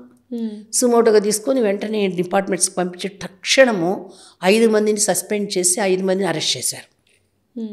ఇక్కడ ఝాన్సీ అని ఒక అమ్మాయి ప్రొటెస్ట్ చేసి వాళ్ళు ఏదో పరిగిస్తూ ఉంటే 2 లేడీ కానిస్టేబుల్స్ ఆ అమ్మాయికి వెళ్ళి అమ్మాయి జుట్టు పట్టుకొని లాగారు, కింద పడిపోయింది. అది పేపర్లో చూసాం. సుమోటోగా స్వీకరించండి తక్షణమే ఆ 2 కానిస్టేబుల్స్ని డిపార్ట్మెంట్ సస్పెండ్ చేసింది. అంటే అంత ఇమీడియట్ యాక్షన్ ఉంటుంది. పోలీస్ స్టేషన్కి వెళ్ళారు, మీరు ఒక కంప్లైంట్ ఇవ్వడానికి వెళ్ళారు, 3 రోజులు 4 రోజులు తీసుకోలేదు, 5వ రోజు కంప్లైంట్ తీసుకున్నారు, ఎఫ్ఐఆర్ చేయలేదు, మళ్ళీ 2 రోజులు తిప్పుకున్నారు, మళ్ళీ 4 రోజుల తర్వాత ఎఫ్ఐఆర్ చేశారు, ఆ తర్వాత యాక్షన్ తీసుకోలేదు. నీ యొక్క హ్యూమన్ రైట్స్ వయలేషన్ జరిగింది ఇక్కడ. ఇమ్మీడియట్గా ఎన్హెచ్ఆర్సీకి ఒక న్యాయం కోసము న్యాయ వ్యవస్థ దగ్గరికి వెళ్తే న్యాయం జరిగినప్పుడు న్యాయ వ్యవస్థకు వెళ్ళినప్పుడు కాదమ్మా, మీకు ఉన్నట్టు ఫండమెంటల్ రైట్స్కి అఘాతం కలిగినప్పుడు, పబ్లిక్ సర్వెంట్స్ మూలంగా మీరు ఇబ్బంది పడ్డప్పుడు మీరు రావచ్చు అనమాట. సో వెంటనే అక్కడికి రావడమే ఇమీడియట్గా కమిషనర్ ఆఫ్ పోలీస్కి, మినిస్ట్రీలో ఉన్న వాళ్ళకి, చీఫ్ సెక్రటరీకి అందరికీ లెటర్స్ వెళ్ళిపోతాయి. టక్మని వెంటనే ఆ పని చేసినటువంటి సందర్భాలు ఉన్నాయి. ఇప్పుడు ఇండియాలో ఏ డిపార్ట్మెంట్కైనా కన్సర్న్ డిపార్ట్మెంట్స్ కానీ హైర్ అఫీషియల్స్ నుంచి ప్రెషర్స్ ఉంటాయి. ఇట్లా ఎన్హెచ్ఆర్సీకి ప్రెషర్స్ ఏమైనా ఉన్నాయి? మాకేం ప్రెషర్స్ ఉన్నామా, మేమేమంటే పొలిటికల్ సైడ్ నుంచి కానీ లేకపోతే మాకేం ప్రెషర్స్ ఉండవా? ఉండవండి. బ్యూరోక్రాట్స్ కూడా చాలా పొలిటికల్ ప్రెషర్తో పాపం కొన్ని విధులు సక్రమంగా నిర్వర్తించలేకపోతున్నారు. కాన్స్టిట్యూషనల్ బాడీ ఇది యాక్ట్ ప్రకారమే పనిచేస్తుంది. ఇక్కడ ఉండే వాళ్ళంతా కూడా నిష్ణాతులైనటువంటి వాళ్ళు, మేధావులైనటువంటి వాళ్ళు ఉంటారు. ఇది సేవ చేయడానికి, సర్వీస్ చేయడం వేరు, సేవ చేయడం వేరు, పవర్తో సేవ చేసేటువంటి ఒక విభాగం ఇది. ఇది కాకుండా మాకు ఈ సుమోటో కేసెస్ ఇవి కాకుండా రోజుకి 500 కంప్లైంట్స్ వస్తాయి. సో ఎన్హెచ్ఆర్సీ మెంబర్స్ ఎవరైనా మిస్యూజ్ చేసే అవకాశాలు ఉన్నాయా? నాకు తెలిసి ఇప్పటివరకు కనపడలేదండి. నేను వెళ్ళి 10 నెలలే అయింది నేను జాయిన్ అయ్యి. నేను అడ్వకేట్గా ఉండి అంతకుముందు నాకు ఎన్హెచ్ఆర్సీ గురించి నాకు కూడా పెద్దగా తెలిసేది కాదు. మీరు అనుకున్నట్టే మానవ హక్కుల సంఘాలని మృగాలకే ఉన్నాయి అనుకునేదాన్ని, కానే కాదు. అది అందుకనే అడుగుతున్నా నేను. ఇట్లా నేరస్తులకు కూడా చాలా మనకి తెలియక చాలా తప్పు ఆలోచనలు ఉన్నాయి. అక్కడికి వెళ్ళిన తర్వాత అర్థమైంది. ఇప్పుడు మాకు కొన్ని రైట్స్ ఉన్నాయమ్మా ఎన్హెచ్ఆర్సీలో. అధికారాలు ఏంటంటే మేము ఏ డిపార్ట్మెంట్కైనా, ఏ హాస్టల్ కానీ, ఏ స్కూల్ కానీ, ఏ జ్యువెనైల్ హోమ్ కానీ, ఏ ప్రభుత్వ ప్రిజన్ కానివ్వండి, అంటే ప్రిజన్స్ ప్రభుత్వాలు ఉంటాయి అనుకోండి, ప్రిజన్స్ కానివ్వండి, ఎక్కడికైనా ఏ డిపార్ట్మెంట్కైనా మేము వెళ్ళిపోవచ్చు వితౌట్ ప్రాయర్ ఇన్ఫర్మేషన్. ఓకే, ఎవరి పర్మిషన్ తీసుకోవాలి, అలాంటివి ఏమి ఉండవు. మాకు ప్రోటోకాల్ అంటే మమ్మల్ని తీసుకెళ్లే వాళ్ళు ఉంటారు కానీ మమ్మల్ని రక్షణగా మేము అక్కడికి వెళ్ళడానికి మమ్మల్ని ఎవరు ఆపడానికి లేదు. మేము వెళ్ళిన తర్వాతగా మేము పిలిస్తే వెంటనే గవర్నమెంట్ అఫీషియల్స్ రావాల్సిందే. అసలు ఎన్హెచ్ఆర్సీ మెంబర్ వచ్చారంటే ఆటోమేటిక్గా చాలా గౌరవంగా ప్రోటోకాల్ అని చెప్పేసి కొంత అధికారులు, దానికి సంబంధించిన అధికారులు వస్తారు, మాట్లాడతారు, వెళ్తారు. మేము వెళ్ళడానికి మాత్రం మేము వెళ్దాం, చెప్పాల్సిన పని లేదు. నేను పలానా జువెనైల్ హోమ్కి వెళ్తున్నాను, ఎస్టీ హాస్టల్కి వెళ్తున్నాను, ఒక ఎస్సీ హాస్టల్కి వెళ్తున్నాను, హాస్పిటల్కి వెళ్తున్నాను, ఒక జైలుకి వెళ్తున్నాను, నేను ఎవరికి చెప్పాల్సిన అవసరం లేదు. ఒక ఆఫీస్కి వెళ్తున్నాను తనిఖీ చేయడానికి, నా ఇష్టం అంతే. ఎన్హెచ్ఆర్సీకి ఉన్న ప్రభావం అనమాట అది. వెళ్ళి అట్లా నేను దీంట్లో జాయిన్ అయిన 10 నెలల్లో దాదాపు 12 ఎస్టీ హాస్టల్స్కి వెళ్ళాను. అందరు వెళ్ళేదన్నా ముందు ఆడ కూర్చొని రోజు కూర్చొని మాట్లాడొస్తాను. ఇన్ఫ్రాస్ట్రక్చర్ చూస్తా. ఫస్ట్ ఆఫ్ ఆల్ బిల్డింగ్ ఎలా ఉంది, దాంట్లో ఉన్న వ్యవస్థలన్నీ ఎలా ఉన్నాయి, బాత్రూమ్స్ ఎలా ఉన్నాయి, తలుపులు ఉన్నాయా లేవా, శుభ్రత ఉందా లేదా, మంచినీళ్ళు ఉన్నాయా లేవా, వంట సామాను ఉందా లేదా, అది కావాల్సినటువంటి పని వాళ్ళంతా ఉన్నారా లేదా, వార్డెన్స్ ఉన్నారా లేదా, హెల్త్ కేర్ ఇక్కడ కావాల్సిన పిల్లలకు కావాల్సినట్టు మెడిసిన్స్ ఉన్నాయా లేదా, ఇక్కడ ఉండాల్సిన ఒక నర్సు ఉందా లేదా, దగ్గరలో ఎవరున్నారు, ఏంటి, ఏ హాస్పిటల్ తీసుకుపోతున్నారు, వీళ్ళు చెప్పినట్టు మెడిసిన్స్ ఏవి, రిజిస్టర్లు ఎన్ని ఉన్నాయి, ఇక్కడ ఎన్ని ఉన్నాయి, అందులో ఎక్స్పైర్ ఉన్నాయా, ఉంటే వెంటనే నోట్ చేసుకోవడము, ఆ యొక్క వ్యవస్థ అంతా కూడా ఎలా ఉంది అంత ఇన్ఫ్రాస్ట్రక్చర్ నోట్ చేసుకోవడము, రిజిస్టర్లు తీయించడము, ఎంత ఫుడ్ వండుతున్నారు, ఎంతమందికి వండుతున్నారు, ఎవరికి పిల్లలకు తక్కువ అవుతుందా ఎక్కువ అవుతుందా, సరిగ్గా చెప్పిన మెనూ ప్రకారంగా పెట్టారా లేదా, వాళ్ళకి మంచినీళ్ళ వ్యవస్థ ఎలా ఉంది, ఆర్ఓ ఉందా లేదా, ఇవన్నీ చూస్తాము. సో ఎస్టీ హాస్టల్స్ కాబట్టి అండర్ గవర్నెన్స్ అంటే గవర్నమెంట్ పరిధిలో ఉంటాయి. ఇప్పుడు ప్రైవేట్ కళాశాలలు కూడా చాలా దారుణంగా తయారైపోయాయి. ఇప్పుడు గవర్నమెంట్ అధికారుల మీద ఉంది. ప్రైవేట్ కళాశాలలో కూడా ఈ మధ్య మేము ప్రైవేట్ స్కూల్స్కి కళాశాలకు నేరేళ్ల శారదా గారు NHRC పరిధిలో రాకపోయినా ఇప్పుడు ఏంటంటే NHRC ఏం చేస్తుంటే లోకల్ ఉన్నటువంటి స్టేట్ గవర్నమెంట్ ఎంప్లాయీస్ని తీసుకొని మేము వెళ్తాం, అధికారులను తీసుకొని. ఓకే. ఎందుకనంటే కాన్స్టిట్యూషను చిన్నపిల్లల దగ్గర నుంచి పెద్దవాళ్ళ వరకు కూడా చదువుకునేటటువంటి రైట్ ఇచ్చింది. చదువుకునే దగ్గర సరైన వ్యవస్థలు ఉండాలి, వాళ్ళకి కావాల్సినటువంటి అన్ని వసతులు అందుబాటులో చేయాలి, మౌలిక సదుపాయాలన్నీ ఉండాలి, వాళ్ళకి కావాల్సినంత టీచర్స్ ఉండాలి. ఆ టీచర్స్ ఉన్న వాళ్ళు రిజిస్టర్ని సరిగ్గా చేయాలి. ఎంతమంది పిల్లలు వస్తున్నారు, మిడ్ డే మీల్స్ ఉన్నాయి, అందుతున్నాయా లేదా, ఎంత ఇస్తున్నారు, ఎంత ఇవ్వట్లేదు, ఏమి ఇస్తున్నారు, ఇత్యాది విషయాలన్నింటినీ కూడా నేను వెళ్ళిన ప్రతి హాస్టల్లో 4 hours 5 hours కూర్చొని అన్నీ చూసి రావడము నాకేంటంటే చాలా ఆనందము. వచ్చిన మరుక్షణమే చాలా మార్పులు వస్తున్నాయి ఇక్కడ. ఎందుకంటే ఈ రిపోర్ట్ అంతా తయారు చేస్తాం, చేసిన రిపోర్ట్ని పెట్టుకొని మేమేమంటే చర్చ చేసి ఇట్లా అవుతుందని చెప్పేసి యాక్షన్ టేకన్ రిపోర్ట్ కోసంగా పిలుస్తాం వాళ్ళని. ఏం చేస్తున్నారు చెప్పండి. ఎప్పుడైతే ఒక ఎస్టీ హాస్టల్కి వెళ్ళి ఏమన్నీ రాశానో వెంటనే అక్కడ ఉన్నటువంటి వార్డెన్ కానివ్వండి, కన్సర్న్డ్ అధికారులు కానీ, నాతో పాటు వచ్చినటువంటి వాళ్ళందరూ భయం. అంటే ఒకలాంటి అయ్యో మనం ఇన్ని దోషాలు ఉన్నాయి ఇక్కడ, మనం పట్టించుకోలేదు, అయ్యో మనం చెయ్యాలి కదా పిల్లల కోసంగా. ప్రజలు కట్టిన ట్యాక్సెస్ తీసుకొచ్చి ఇలాంటి పిల్లలందరూ కూడా ట్రైబల్ ఏరియాలో ఉన్న ట్రైబల్ పిల్లలందరూ చదువుకొని ఈ సమాజానికి ఫ్యూచర్ పిల్లర్స్ కావాలని చెప్పేసి అన్నీ ఇస్తుంటే వాటిని మిస్యూజ్ అవుతుందే ఎట్లా. సో ఆ విధంగా వాళ్ళు కూడా వెంటనే మార్పు తీసుకొచ్చే ప్రయత్నాలు చేస్తున్నారు. మేము ఆ రిపోర్ట్ తీసుకొని ఆ కన్సర్న్ డిపార్ట్మెంట్స్ పిలిపించి అడుగుతాము, దానికి సరిగ్గా మార్పులు తెచ్చారా, సరే రాకపోతే మేమే కోర్టులో ఫైల్ చేసేదానికోసంగా చెయ్యండి అని చెప్పేసి పంపిస్తాము. అదేవిధంగా NHRC చేసే కొన్ని ముఖ్యమైన వాటిల్లో సపోజ్ ఫిషర్మెన్ జీవితాలు ఉన్నాయి, లేదా విడోస్ ఉంది, బెగ్గర్స్ ఉన్నారు, ట్రాన్స్జెండర్ ఉన్నారు, ఇలాంటి వాళ్ళ జీవితాలు మార్పు తీసుకురావాలనుకున్నారు. అందుకోసం ఏం చేస్తామంటే రకరకాల యూనివర్సిటీస్ తోటి, NGOs తోటి, ఇన్స్టిట్యూషన్స్ తోటి టైఅప్ అయ్యి ప్రోగ్రామ్స్ పెడతాం. ప్రోగ్రామ్స్ అంటే కోర్ గ్రూప్ మీటింగ్స్ అని తీసుకుంటాం, ఓపెన్ హౌస్ డిస్కషన్స్ తీసుకుంటాం. పెద్ద పెద్ద మేధావులంతా కూడా దాంట్లో వస్తారన్నమాట. కన్సర్న్డ్ మినిస్ట్రీల నుంచి వాళ్ళందరూ వస్తారు. వచ్చి అసలు ఆ సబ్జెక్ట్ మీద ఉదాహరణకి బెగ్గర్ మెన్, లేదా బెగ్గర్ మెన్ అనడానికి లేదు ఇప్పుడు మనం, ఇన్వాల్వ్డ్ ఇన్ బెగ్గరీ, భిక్షుక వృత్తిలో ఉన్నవాళ్ళు అనే మాట అనాలన్నమాట. ఫిషర్ మ్యాన్ వాళ్ళు ఎవరు మత్స్యకారులు అన్నమాట. వాళ్ళందరి దగ్గర నుంచి వీళ్ళకి సంబంధించిన విషయాల్ని చర్చ పెట్టి ఆ చర్చలో ఆల్రెడీ సెంట్రల్ గవర్నమెంట్ ఏం చేస్తుంది, కన్సర్న్ స్టేట్ గవర్నమెంట్ ఏం చేస్తుంది, అక్కడి నుంచి వచ్చిన వాళ్ళు చెప్తారు. మనకున్నటువంటి అనుమానాలు, మనం చూస్తున్న విషయాలను మనం పెడతాము, చర్చ జరుగుద్ది, అన్ని రికమెండేషన్స్ వస్తాయి. ఈ రికమెండేషన్స్ అన్నీ తీసుకొని వాటిని చర్చించిన తర్వాత మేము వాటిని అడ్వైజరీస్ కింద తయారు చేసి ఈ అడ్వైజరీస్ అన్నీ కూడా మేము ప్రతి స్టేట్ గవర్నమెంట్కి, ప్రతి యూటీకి పంపిస్తాము. వాళ్ళ దగ్గర నుంచి కూడా సలహాలు తీసుకున్న తర్వాత దాని గైడ్ లైన్స్ తయారు చేస్తాము. వన్స్ NHRC తయారు చేసిన గైడ్ లైన్స్ని కంపల్సరీ కూడా స్టేట్ గవర్నమెంట్స్ యాక్సెప్ట్ చేయాలి. రెండోది, గవర్నమెంట్ ఏదైనా పాలసీ చేయాలనుకున్నప్పుడు మేము ఈ ప్రక్రియలన్నీ అయిన తర్వాత మేము ఆ సలహాలన్నింటినీ కూడా ఆ పాలసీ మేకర్స్కి పంపిస్తాం. సో ఆ పాలసీ కింద జరుగుతుందంటారా, లైక్ ఒక పద్ధతిలో జరుగుతుంది. ప్రజలు ఇచ్చేటటువంటి నిర్ణయాల మీద, ఆలోచనల మీద ఉంటుంది. ఇప్పుడు నేను అక్కడికి వెళ్ళాను, భారతదేశంలో కుటుంబ వ్యవస్థ దరిద్రం అయిపోయింది, అసలు ఆడవాళ్ళంతా చాలా హింసించబడుతున్నారు, అందుకే 498 తీసుకురావాలి, ఇదే నేను పెట్టాను, దానికోసం ఒక చట్టం తీసుకురావాలని పెట్టాం. వస్తుంది. భారతీయ కుటుంబ వ్యవస్థ చాలా బాగుంది, అవగాహన చాలా తక్కువగా ఉంది, దీనికి కౌన్సిలింగ్ అవసరం ఉంది. కుటుంబాలకు ముందే వచ్చిన వాళ్ళకి వచ్చినట్టు విడాకులు ఇవ్వడం కాదు, ముందు వాళ్ళకి కూర్చోబెట్టాలి అంటే ఉదాహరణకు చెప్తారు అని అన్నారనుకోండి, అక్కడికి అలాంటి ఇవి ఇచ్చారనుకోండి ఉదాహరణలతో సహా, అప్పుడు ఆలోచన చేస్తారు. అప్పుడు ఆ పాలసీస్ తయారు చేస్తే పాలసీ మేకర్స్కి అవి ఇస్తాం. ఇట్లా మా దగ్గర rights of refugees, rights of internally displaced persons, rights of beggars, rights of widows, rights of children, rights of sex workers, rights of businessmen, rights of SCs, minorities, OBs, rights of disabled, rights of tribals, ఒకటిగా దగ్గర 60 సబ్జెక్ట్స్తో మేము deal చేస్తాం. తర్వాత subjects మీద ఇచ్చి research కోసంగా research చేసే వాళ్ళ కోసంగా కొంత అమౌంట్ కూడా గవర్నమెంట్ అంటే ఎన్హెచ్ఆర్సీ ఇస్తుంది. ఒక సబ్జెక్ట్ ఇచ్చే సబ్జెక్ట్ వీడియోస్కి సంబంధించిన జీవితాల మీద రీసెర్చ్ చేయమన్నాం. ట్రాన్స్జెండర్స్ దీని మీద రీసెర్చ్ చేయమన్నాం. రీసెర్చ్ పేపర్స్ సబ్మిట్ చేస్తారు. ట్రైబల్స్ మీద చేయమన్నాము. అవి అక్కడికి వస్తాయి చూస్తాము. ట్రాన్స్జెండర్స్కి హ్యూమన్ రైట్స్ కమిషన్ ఎలా ఉపయోగపడుతుంది? ట్రాన్స్జెండర్స్కి సంబంధించిన విషయంలో ఉమెన్ రైట్స్ కమిషను కొన్ని అడ్వైజరీస్ ఇచ్చింది గవర్నమెంట్కి. గవర్నమెంట్ కూడా అది ఫాలో అవుతుంది. దాంట్లో ఏంటంటే వాళ్ళకి ఒక కార్డు ఇష్యూ చేయాలి. ఎస్ షీ ఈజ్ ట్రాన్స్జెండర్, ఆమెకు కొన్ని రైట్స్ ఇస్తారు. ఆమెకు కూడా ఉద్యోగం రావాలి.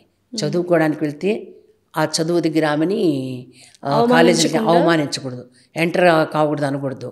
అదేవిధంగా ఆమెకు స్కిల్ డెవలప్మెంట్, ఆమె కూడా స్కిల్ డెవలప్మెంట్ దీనికి ఏంటంటే తనకి లోన్స్ ఇవ్వాలి, వాళ్ళకి ఉద్యోగాలు రిజర్వేషన్స్ ఇవ్వాలి. ఇవన్నీ ఇచ్చున్నాం మేము. మీరు కానీ NHRC.netలోకి వెళ్ళి కొట్టారంటే మనకున్న అవగాహన వేరు, ఎంటైర్ డిఫరెంట్ అసలున్న NHRC యొక్క వ్యవస్థ. మేము ఫైనల్లీ ఒక ప్రశ్న, యాజ్ ఏ విమెన్గా ఒక ఇన్స్పిరేషనల్ స్టోరీ ఇప్పుడు నేను పర్ఫెక్ట్గా విన్నాను. విమెన్కి మీరు ఏదైనా ఒక మంచి అడ్వైస్ కానీ, ఎందుకంటే ఇప్పుడున్న విమెన్ చాలామంది ఇప్పటికీ మేల్ డామినేషన్తో ఉన్నారు, లేకపోతే ఇంట్లో చూసుకుంటున్నారు, బయట వర్క్ చేస్తున్నారు, సతమతం అయిపోతూ ఉన్నారు, కొంత డిప్రెషన్కి కూడా లోన్ అవుతున్నారు. అలాంటి వాళ్ళందరికీ ఒక ఇన్స్పిరేషనల్ విమెన్గా మీరు ఏదైనా ఇన్స్పైరింగ్? నేను ఇచ్చేది ఒకటే సలహా, అంటే నా అభిప్రాయం, ప్రతి స్త్రీకి కానీ పురుషుడికి కానీ అందరికి కూడా ఇంటర్నల్ స్కిల్స్ ఉంటాయి. ఈ సృష్టిలో స్త్రీ వేరు పురుషుడు వేరు కాదు. వాళ్ళు ఎట్లా జన్మించారో 9 నెలల కడుపులోనే మనం అట్లాగే జన్మించాం, మనం ఎట్లా జన్మించాం వాళ్ళు అట్లాగే జన్మించాం. ఇంటర్నల్గా మనలో ఉన్న స్కిల్స్ని బయటకు తీసుకొచ్చుకొని వాటిని కానీ మనం వృద్ధి చేసుకొని ఆ దిశలో ఒక ధ్యేయం పెట్టుకొని ఒక లక్ష్యం పెట్టుకొని మనం నడవగలిగితే ధైర్యంతో సాహసంతో ఒక మంచి భావజాలంతో 10 మందిని ప్రేరణ ఇచ్చే తత్వంలో వెళ్తున్న విమెన్ చూస్తే, మహిళను చూస్తే అందరూ కూడా మాట వింటారండి. డెఫినెట్లీ నీలో ఉన్న ఇంటర్నల్ స్కిల్స్ నువ్వు బయటకు తీసుకురా. నన్ను ఎవరో తక్కువ చేసి చూస్తున్నారు, నన్ను ఎవరో ఆయన చేస్తున్నారు, నేను ఎవరికన్నా తక్కువ ఎందుకు అవుతావు? అమ్మవారిని చూసినప్పుడు అమ్మ నవ్వు, అమ్మ శరీరం మీద నగలు, ఆమెకి చక్క కట్టిన పట్టు చీర చూడబాకండి. ఆమె ఆయుధాలు ఎందుకు పట్టింది, ఏ సందర్భంలో పట్టింది, సమాజంలో ఎటువంటి దుష్కార్యాలు జరుగుతుంటే నిర్జించడానికి పట్టింది, అది చూడండి. చూడడానికి ఎల్లవేళలా లక్ష్మీరూపం అంటే ప్రేమగా నవ్వుతూ చక్కగా ఉండండి. మీకు కానీ ఇంటర్నల్గా నీలో ఒక శక్తి ఉంది. ఆ శక్తిని ఎప్పుడు నిద్రపోనివ్వబాకు. ఆ శక్తి నువ్వు లేపుతూ ఉండు. నువ్వు తక్కువ కాదు. నువ్వు ఒక బిడ్డగా జన్మనిచ్చి ఏలు బట్టి నడిపించి ఆ బిడ్డను ఒక యువతిగానో ఒక యువకుడుగో మార్చేటటువంటి శక్తిశాలినివి. గర్భం నుంచే బిడ్డకు సంస్కారాలు ఇచ్చి ఈ దేశంలో జిజామాత అద్భుతమైన కుమారుని కని ఆ కుమారుడి మాధ్యమంగా ఈ దేశాన్ని వని తెచ్చింది. డెఫినెట్లీ. కాబట్టి మహిళలు,